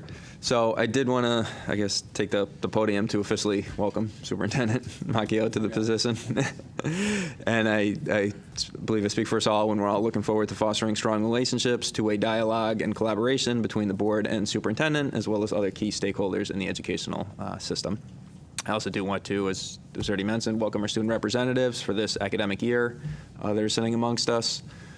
I do want to shout out that October is National Bullying Awareness Month, so just a timely reminder for us in the organization to take action at the local level to foster safe, secure, and supportive learning environments. I did have a bullet point, and we've kind of talked about it a little bit, but regarding enrollment, staffing, and modernization. So we did get some numbers earlier in the year, and I did look at the numbers through our K-5 schools, just for some rough math. For K-2 schools, it looks like the range of difference between them is about 89 students with an average of 280. And then our 3-5 schools, the range between the least populated and the most populated with students is 96. with a median of 326. So not to, keep belaboring the same point, I understand that we did do the PK through 5 modernization committee, and that's been looked at. I know I reached out to leadership possibly about getting an update on that, but I do want to ask the question from up here. Has the district looked at least the potential of redistricting just to balance out the schools? When you're talking about a school with 300 students and differences between schools, looking from Parkman to Whitney being 100 students, that is a pretty significant difference for the community. So it may be worth looking at redistricting some of those schools in order to reach the median average. As a brief update, working on the transparency initiative that's been ongoing. Last week, and the superintendent mentioned it as well, we received a weekly roll-up of some of the requested recurring reports. I'm pleased that the board is going to have visibility on that information, as well as key events and activities that he has completed and that he has upcoming in the week ahead. I think this level of detail and shared product has a lot of potential, and I want to just publicly give my positive feedback on that. I've also been personally working on some proposed revisions for some board policies, specifically those relating to our annual budget process, and that is currently being staffed through the policy committee, so those will be forthcoming in future meetings. Last meeting, I think we, as a board, also possibly got close to a consensus that there may be some united effort to reduce the overall number of policies we have. So this is something I want to continue to keep on our radar, and through the board, through leadership, and with the administration, if this is something that we can continue to work and seize upon that momentum to, again, reduce, streamline, and maybe increase efficiencies in the policies that the board has. So some other comments to talk about. And we kind of saw it tonight. So there does seem to be some continued rhetoric and theatrics related to political narratives.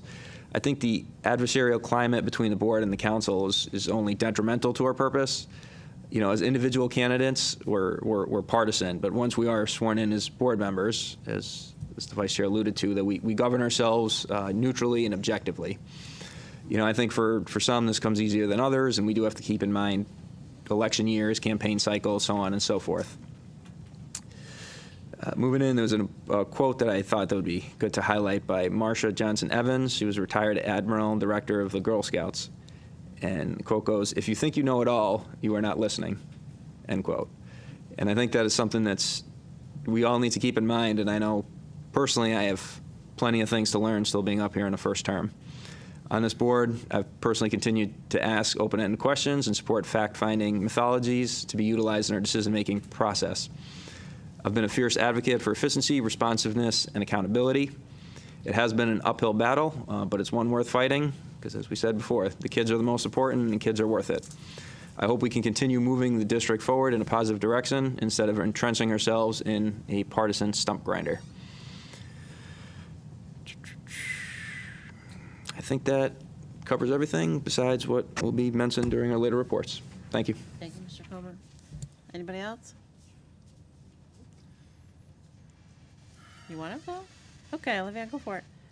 I just wanted to agree with Izzy. I mean, I can only speak for myself, but none of my teachers have personally, I think, been trying to enforce any of their opinions on me. I know a lot of the people I talk to in school have very strong opinions on the budget cuts, and I know a lot of students from all different types of groups are very, very upset about what happened, and they are personally driven, and they're not being indoctrinated by any teachers. I just wanted to say that. Thank you.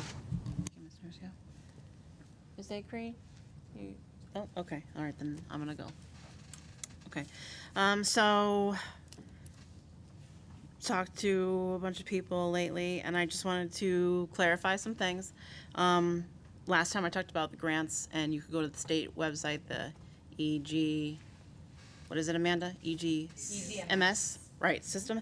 And Or EdSite. some people said that, there wasn't a lot there if you went in 25, but you have to remember that some grants cover multiple years, so they'll be under 24 too. So you could click on the top and change the year, and you'll be able to see multiple grants. And there's just some that aren't in there yet because their due date is coming up in the middle of this month. So they'll be there soon, hopefully, when the state puts them in. We have I guess I'll do this under leadership.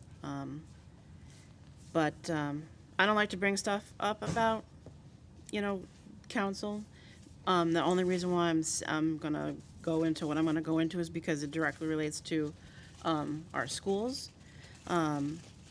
So I watched last night's council meeting and what went on, and maybe it was my fault that it was a catalyst, because people had asked me if we were planning on redistricting, and I simply said no. So to all the kids out there, when your teacher tells you to formulate a complete sentence, this is why, because maybe this is that.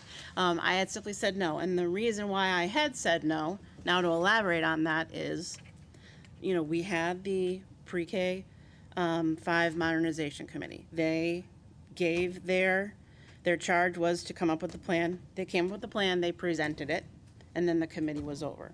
And at that point in time, we're like in a limbo. And so there was no direction to do a redistricting.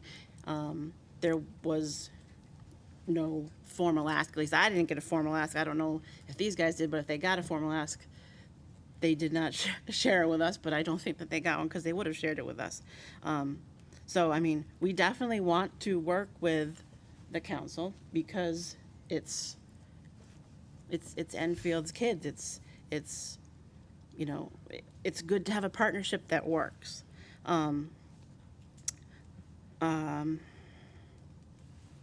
So where am I going with this? Anyways, when you redistrict,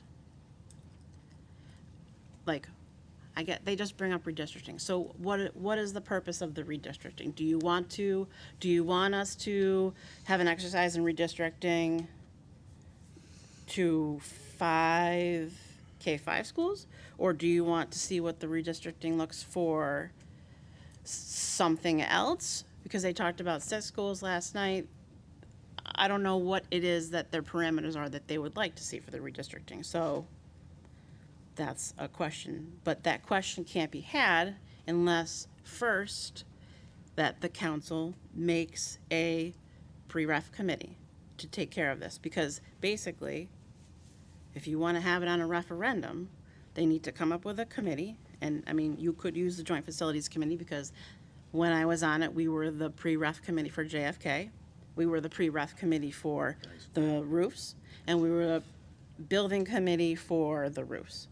So they could just give the charge to the Joint Facilities Committee if they wanted to, or if they don't want to, then that's fine. But what they should do, as a suggestion, is form a committee, give the committee the parameters that they want it to operate in. So if they say, okay, the town of Enfield can only afford $100 million inclusive or exclusive of the rebates from the state. And you need to give us 2 options that would include redistricting to neighborhood schools, or give us the 3 schools, or just repair everything. So that's something that they could do. And then we could get a move on, because it is urgent. The buildings need to be fixed, and it's good that they want to do that. But I think that, when you redistrict, you have to take into consideration, everything that Mr. Janias said, because we were in this position before. We had to close Alcorn because of it. Right now, it's working. We're under the Chef versus O'Neill requirements for where our schools are at. So if we just, I don't know what the right answer is, but I'm hoping a committee can figure that out. But to work with firm parameters of what it is that their goal is on how much to spend. And I think moving it to DPW is not the best choice, but if they're moving it to DPW because they just need to get something fixed, that's fine, and they don't want reimbursement from the state. But if they move it to DPW without anybody from the board on it, you're not going to get reimbursement from the state, because the state school construction grants has a whole list of things that the Board of Ed has to provide them. And in the end, the superintendent's the one who's going to sign off on all the paperwork. they just passed legislation that the building committee has to have the chairman of the board on it. You have to have like a 10-year plan when you give all of the school construction grants. You have to give all of the demographics. So if they're just going to do repairs and they don't want reimbursement, then I mean that's fine. But if they want reimbursement, they're going to need to work with the Board of Ed on that. You know, and then they were talking about how, you know, the joint facilities was just supposed to do roofs. That was one of their charges, but I got to poke around in Kathy's office today, and I pulled up the original resolution when they formed the Joint Facilities Committee. I was actually there when we when we formed it. You know, so it basically recognizes the need for the town and the Board of Education facilities improvements. The Enfield Town Council and the Enfield Board of Ed jointly desire to work together to review facility needs, prioritize facility improvement projects, and develop a schedule and a funding plan for the implementation of needed facility improvements. And it goes on, it says, you know, it can be 2 members and all that stuff. Yeah, we were the first 2. So the Joint Facilities Committee duties and responsibilities will be to work with the selected architectural and engineering firm to review the improvements, prioritize the needs and update the cost estimates, work with the engineering firm to prepare a proposed schedule for planning and construction phases, work with the architectural engineering firm to prepare a funding plan for implementation of the needed improvements, provide updates to the council and Board of Ed and related committees, transmit quarterly progress reports, and transmit a final report of its work to the council. So then it says that the Joint Facilities Committee's duties and responsibilities will terminate after the transmittal of the final report of its work to the council and the board. So from this, it sounds like it'd be just a perfect fit. You wouldn't have to form a new committee and go through all of that. It's just there. But if they don't want to do it, they should at least, it would be my suggestion, to just form a pre-ref committee, put the guidelines in place that they would like the goal to be, and just get it done. So, Charlotte, this is why you're an amazing chair. Thank you. and then, you know, I'm gonna throw it out there, you know, Mr. Digg, he's way more versed in school construction grants than I am, and we were tooling around on the website, and unfortunately, the whole, like, the book that's online, that's the guidelines of everything that you need to fill out the forms and everything, that book is not there right now, so maybe they're doing it because of the new legislation pieces, but it would, I'm sure that he'd be more than happy to come and speak to anybody. Yeah. I'm not taking, when we look at, and some of you speak at the council, this council has a certain mindset. The council before had a different mindset. And the councils before that had a also different mindset. So we have Republicans now, you had Democrats, and you had Republicans before. Nelson is not a Copen. Bobby was neither one. It's not just one council. It's not just this council that's causing the problems. It's not the last 2. This has been an ongoing problem. We used to have the school board did the maintenance on the buildings. We did that forever and ever. And then we turned it over to the town. Why did the town get it? Or what benefit did we get in education from it? We got more money to spend for ourselves because we didn't have to spend it on the buildings. And that's a lot of money. And I'm going to say a number of councils, I don't know how far back you want to go, but since that happened, the maintenance and everything on the buildings has declined. And I apologize to the DPW workers, but it's just gone downhill. So. So one is, I know we keep throwing around the term neighborhood school, but I think it's really important that, like, we have some common definition and understanding of what that is and how hard that will truly be to district in our community because of the diverse needs. So a neighborhood school typically is a school that there's a whatever mile radius around that school that those families attend that school. unfortunately, where our current schools are located, we can't just rebuild schools there and do a radius around that school and create a new school, because then we will have disproportionate student needs in our schools. So it's not just a simple neighborhood school solution. And even if we redistricted to create 6 schools, they would not be neighborhood schools. There would be kids who would still be coming from we would have to slice Enfield in the most Weird way. interesting way. Like V's, maybe. I don't even. Like our voting districts, Yeah, even worse, I would say, because the reality of how our neighborhoods are constructed. So I think that is just a really important piece to bring up. And then I know you mentioned, I'm not placing blame on any person, because this isn't a person to blame. I think what we're merely elevating is this: there has been some consistency on how school renovation projects have happened before, and we have a committee that has done that. And so now there's a very drastic decision to put it someplace else that we as a board do not have representation on. All right, good. Can we move on now? Okay.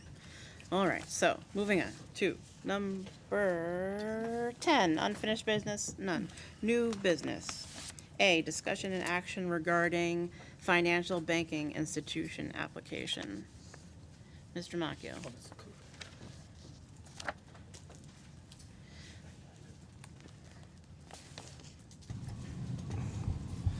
Thank you. So within your package, you'll have some information regarding the need for a credit card for the district. Previously, we did have a credit card for the district that was utilized with specific procedures associated with it. The banking agency that we had that credit card through basically closed our credit card out.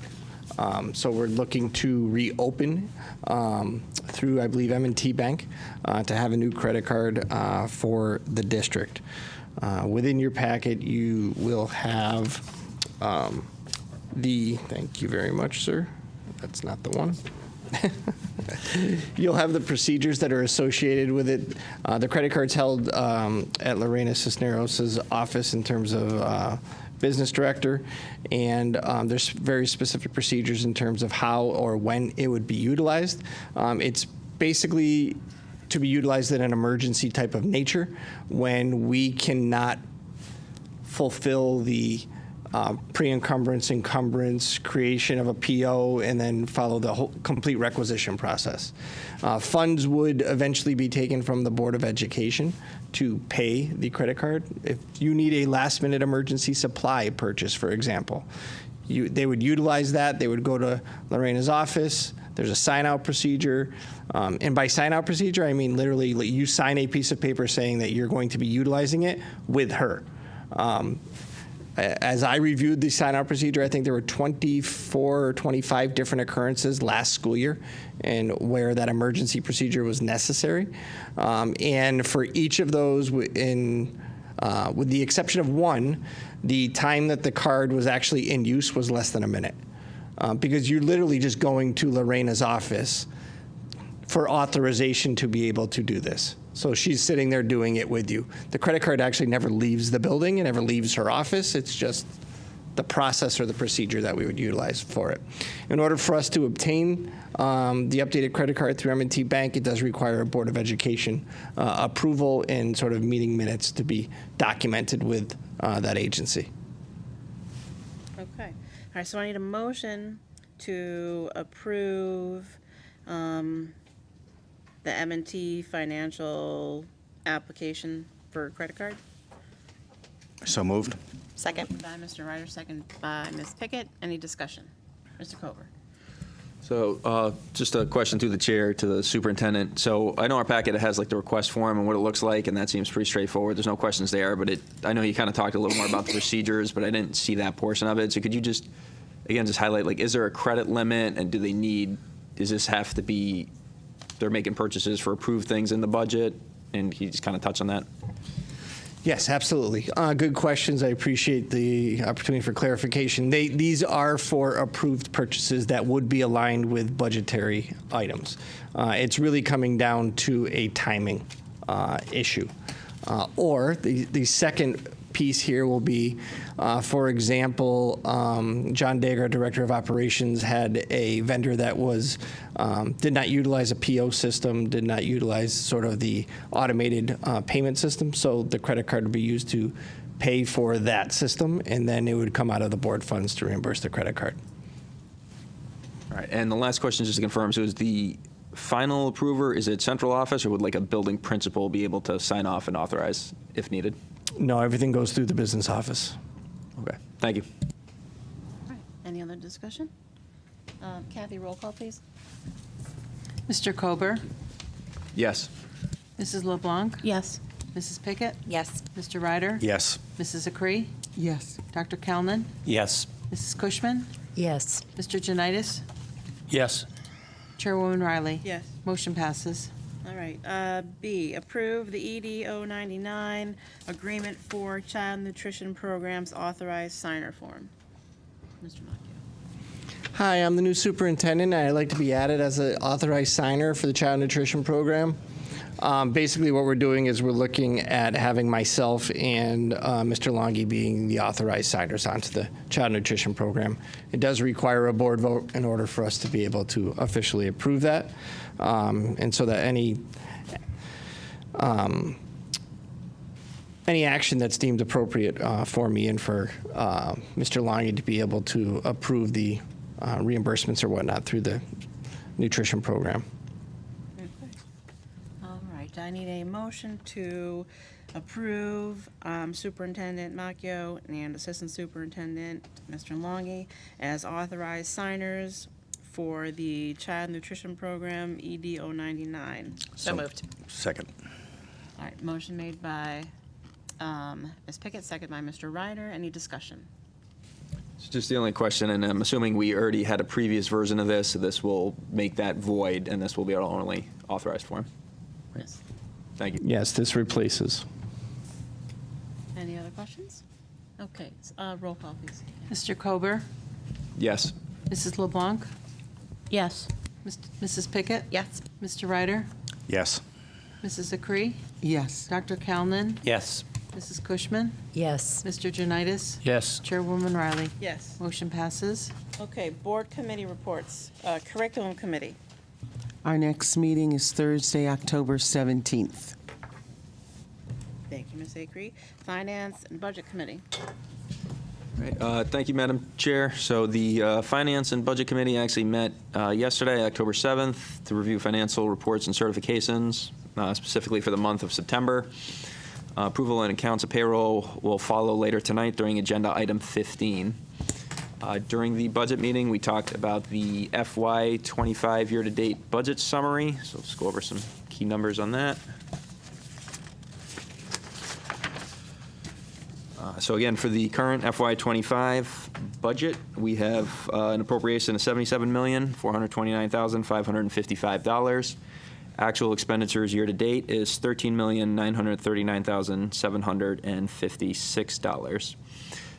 Looking at total projected expenses for FY25, this has been revised since the last one to include revenue and reimbursement offsets.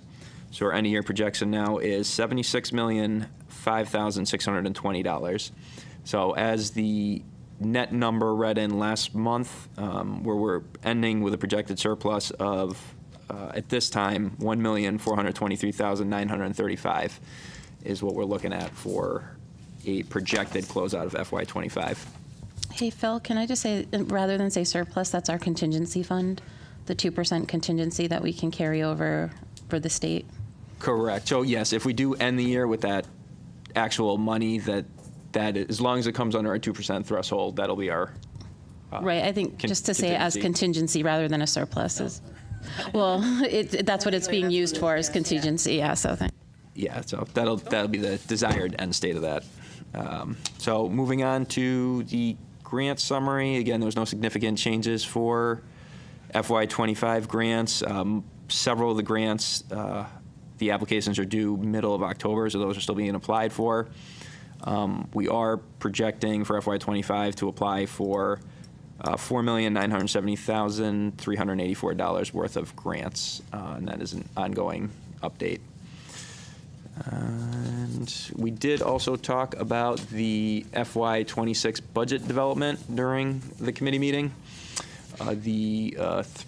Between the superintendent and the business manager, there is a draft calendar being put together that we got some consensus on the Finance and Budget Committee to adhere to. That will be a ongoing process to actually get us the budget, ideally for a board vote slightly earlier this year. We're looking at our first meeting of February as a very optimistic opportunity to do our board vote on the FY26 budget. So as we get closer to, we'll provide more information on that. As of right now, the next regular meeting of the Finance and Budget Committee scheduled for November 4th was actually canceled. So the next meeting of the Finance and Budget Committee will be a special meeting on Tuesday, November 12th. It'll be at 5:30 p.m.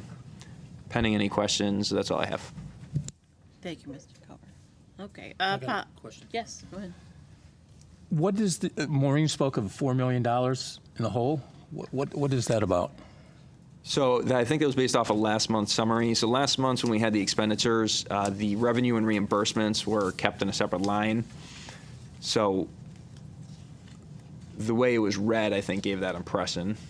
So last month the net number was still the same, but that's made possible through the revenue and reimbursements that are. No, as of right now, we're projecting the surplus and/or contingency. Mr. Macco, you want to add? So to help clarify the situation, and then again, I mentioned earlier, there's been a number of hours of meetings between Lorena and I. So rather than keeping the items separate, the income and the revenue and the offsets have been brought into the budget as specific account lines.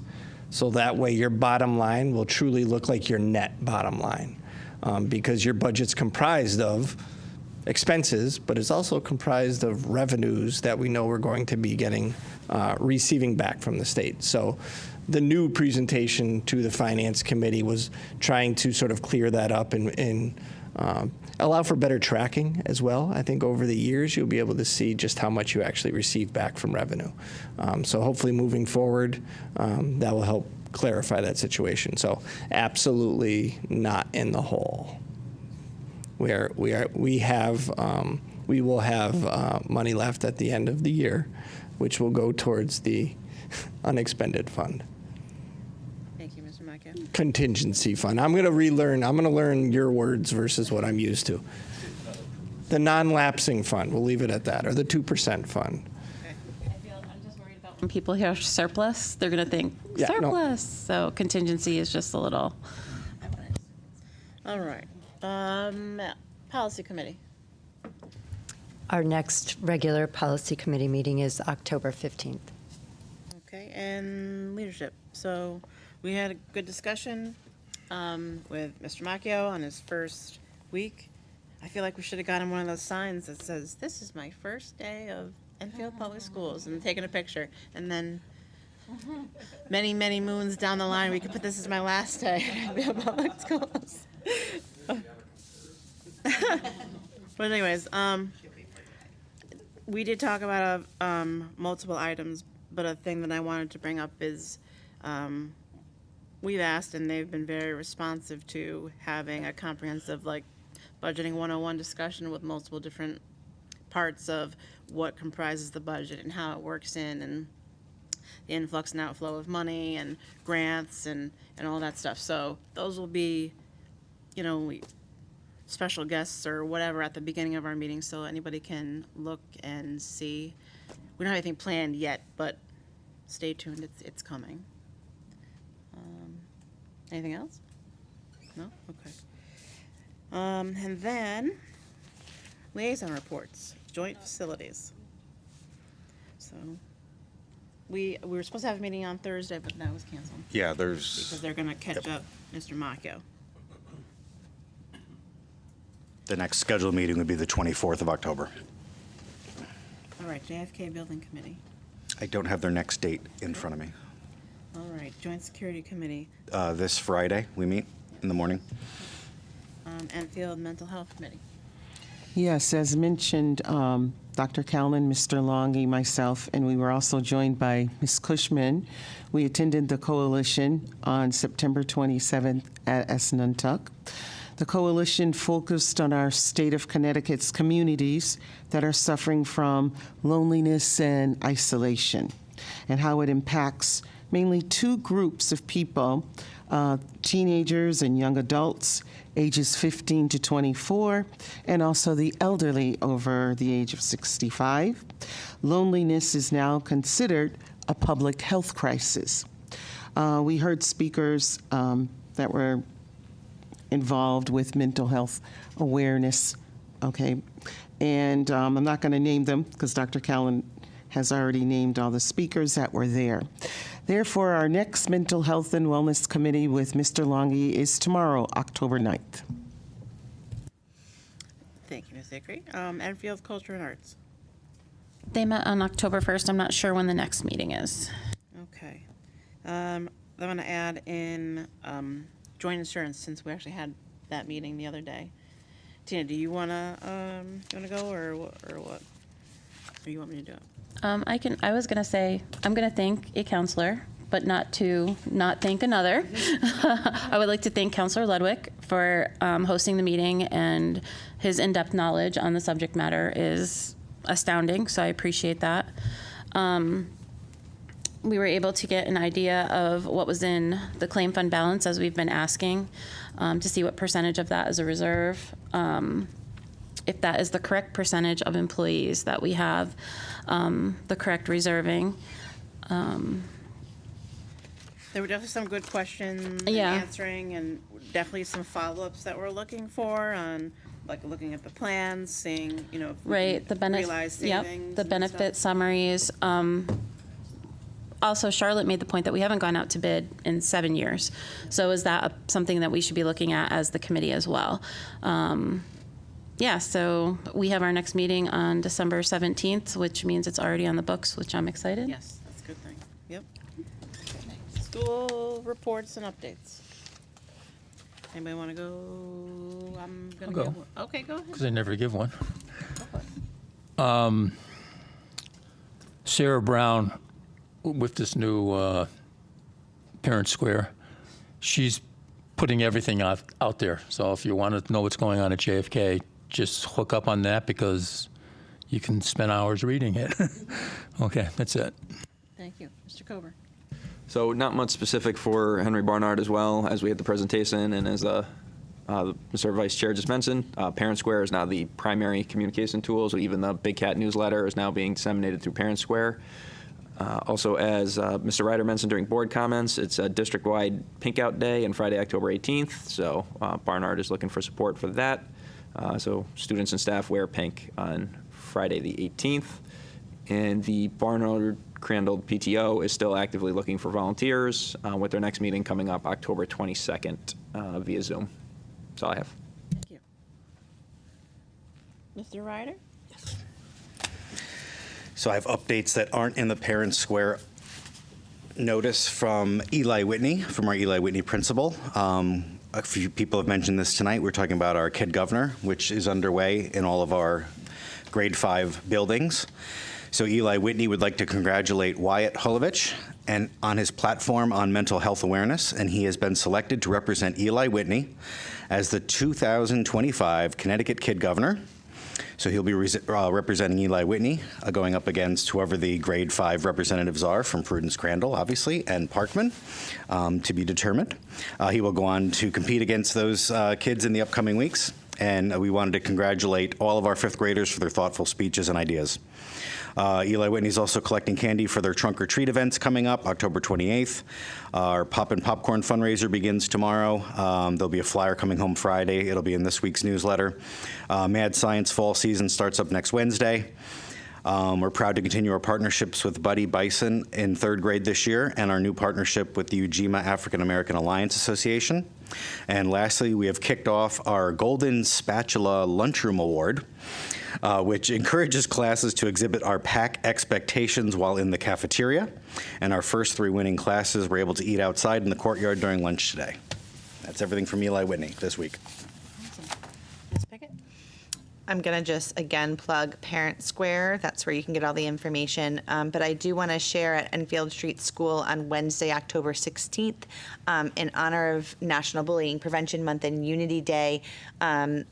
The physical education and health teacher, Mr. Meza, has put together some discussions and activities and a whole school walk activity and picture around kindness, acceptance, inclusion, and unity. So please wear orange, Enfield Street School students, on Wednesday, October 16th, and pink on the 18th. Ms. Acree? From Principal Dupere at Crandall, the Barnard Crandall PTO is hosting a trunk or treat on Tuesday, October 29th from 6 to 8 at Enfield High School. To RSVP, donate candy or non-candy items, or to decorate a trunk, please see the link in the newsletter or on Parent Square. Parents who are looking to purchase Cougar gear for their children, we will be sending out a link to order in the next week or so, and we will also be posted on Parent Square. Other Crandall highlights. The food boat has arrived at Crandall. Please consider donating any non-perishable items for those families in need. As reported by Mr. Macchio, a group of students were chosen to have lunch with our new superintendent, and they couldn't have been more excited, I'm told. It was a great chance for them to share their thoughts, as you know, Mr. Macchio, and ask questions. Mr. Macchio was eager to hear their ideas and get to know the students better. Crandall is also raising funds to help improve the lives of people affected with cancer. So again, please support Enfield Public Schools on Friday, October 18th by wearing pink. As you all know, you can donate online for this cause or bring an optional cash donation to the school. October 31st will be October Spirit Day with the Pride Assembly at Crandall. And the Barnard Crandall PTO meeting is October 22nd. Dr. Callen? Sorry. There's only one doctor here, and it isn't. Okay. The Head Start Policy Committee met this morning. The committee welcomed our new superintendent, who was present at the meeting. Head Start is fully enrolled at 102 students. Attendance for the month of September was 93%. The 45-day screening for health and education is almost complete. Head Start is tracking new performance standards to ensure compliance is met by the expected date. For example, there is a new housing adjustment standard by means of which a program may adjust a family's income to account for excessive housing costs when determining eligibility. This next bullet is kind of exciting to me. The first of 3 flu clinics was recently held at Stowe. The next is scheduled for November. My personal feeling, this clinic could serve as a model for other schools in our district and could foreshadow maybe other medical services to be offered on site. Leadership is currently preparing documentation for the continuation of grant funding for Head Start. The document will be presented first to the Head Start Policy Committee and then to the Board of Education in October or November. With respect to Kite, Kite was honored to be in attendance at the governor's visit to Stowe a couple of weeks ago. The Office of Early Childhood Commissioner Beth Bai called Enfield Kite a role model for the state of Connecticut as the collaborative body for early education in Enfield. Kite is encouraging all families to register to vote and vote in the upcoming election. If you have young children, register for an Election Day play pack on Kite's website. Additionally, Kite is partnering with the EPS for Youth Vote this year. If you have a child, toddler to 3rd grade, they can cast their ballot for their favorite ice cream flavor at the Youth Vote table at each district. Thank you. Thank you, Dr. Callen. Yeah, go ahead, Mr. Ryder. Just one more thing to mention, and this is for all Enfield Public Schools families. We have 1 week left to purchase iPad insurance. The iPad insurance deadline is October 15th. So I just wanted to mention that. I forgot to mention that earlier. The fee is $25 per student. I believe there's also a sliding scale with free and reduced lunch. But again, accidents happen. You drop your iPad, et cetera. A new iPad, the cost of a new iPad is $329. So the $25 iPad insurance is well worth it. We did that for both of our kids, and that was just something I wanted to let everybody know, that the deadline is October 15th. So if you haven't done that yet, please do that. Reach out to your school principals and make sure that you have your iPad insured. Thank you. Is that through My School Bucks? You could pay it online? You can pay it through My School Bucks, yes. Or you could also just send in a check, et cetera. But yes, you can do it right through your My School Bucks. All right, and I know Olivia already touched on it, but Buzz Robotics is having their pasta dinner on October 23rd at Enfield High School from 5 to 8 p.m., and it is only $10 a person, or a plate, whichever one you say it. Okay, anybody else? No. All right. Approval of minutes. We want to group them both together like we do before? All right, so I need a motion to approve Special Board of Ed meeting minutes September 24th and the regular Board of Ed meeting minutes September 24th. So moved. Motion made by Ms. LeBlanc. Second. Second by Ms. Pickett. Any discussion? Sensing none, show of hands in favor. 9 in favor, none against. Okay. Mr. Kober, approval of accounts and payroll. All right, thank you, Madam Chair. So as a follow-up to our Finance Committee, we'll be talking about September expenditures. So Finance Committee met on October 7th, 2024 to review financial statements for the month of September fiscal year to date and examine various documents related to finances. Committee's review that there was nothing of significance to report to the board. Motion, I move we accept the superintendent's certification as follows. Quote, I hereby certify that in the month of September, total expenditures amount to $6,110,257.13, broken down between payroll totaling $4,485,020.61, and all other accounts totaling $1,625,236.52. All payments have been made in accordance with the approved budget and are properly accounted for within the books of accounts. Copies of approval for check invoices are properly documented, end quote. Prepared by Lorena Cisneros, Business Manager. Motion made by Mr. Kober. Second. Second by Ms. Pickett. Any discussion? Sensing none, show of hands in favor. 9 in favor, none against. All right. Next item is certification of grant and Head Start expenditures.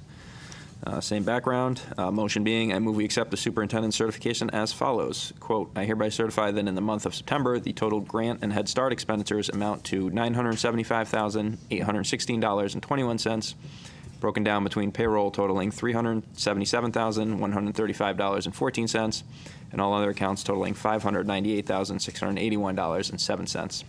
All payments have been made in accordance with the approved budget and are properly accounted for within the books of accounts. Copies of approval for check invoices are properly documented, end quote, prepared by Lorena Cisneros, Business Manager. Motion made by Mr. Kober. Second. By Ms. Pickett. Any discussion? Okay, sensing none, show of hands in favor. 9 in favor, none against.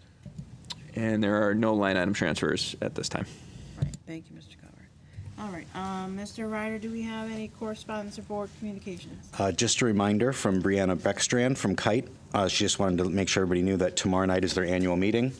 It is at 6 p.m. at the Enfield High School cafeteria, food supplied by our own Enfield High School students and Chef O. She said some folks may not have gotten the invitation in the mail, and she just wanted me to let everybody know that we are all still invited. No need to RSVP, and she hopes to see us there. All right. Need for executive session does not exist tonight. So I need a motion to adjourn. So moved. Motion made by Mr. Kober, second by Ms. Pickett. Show of hands in favor. 9 in favor, none against. Thank you, and have a good night.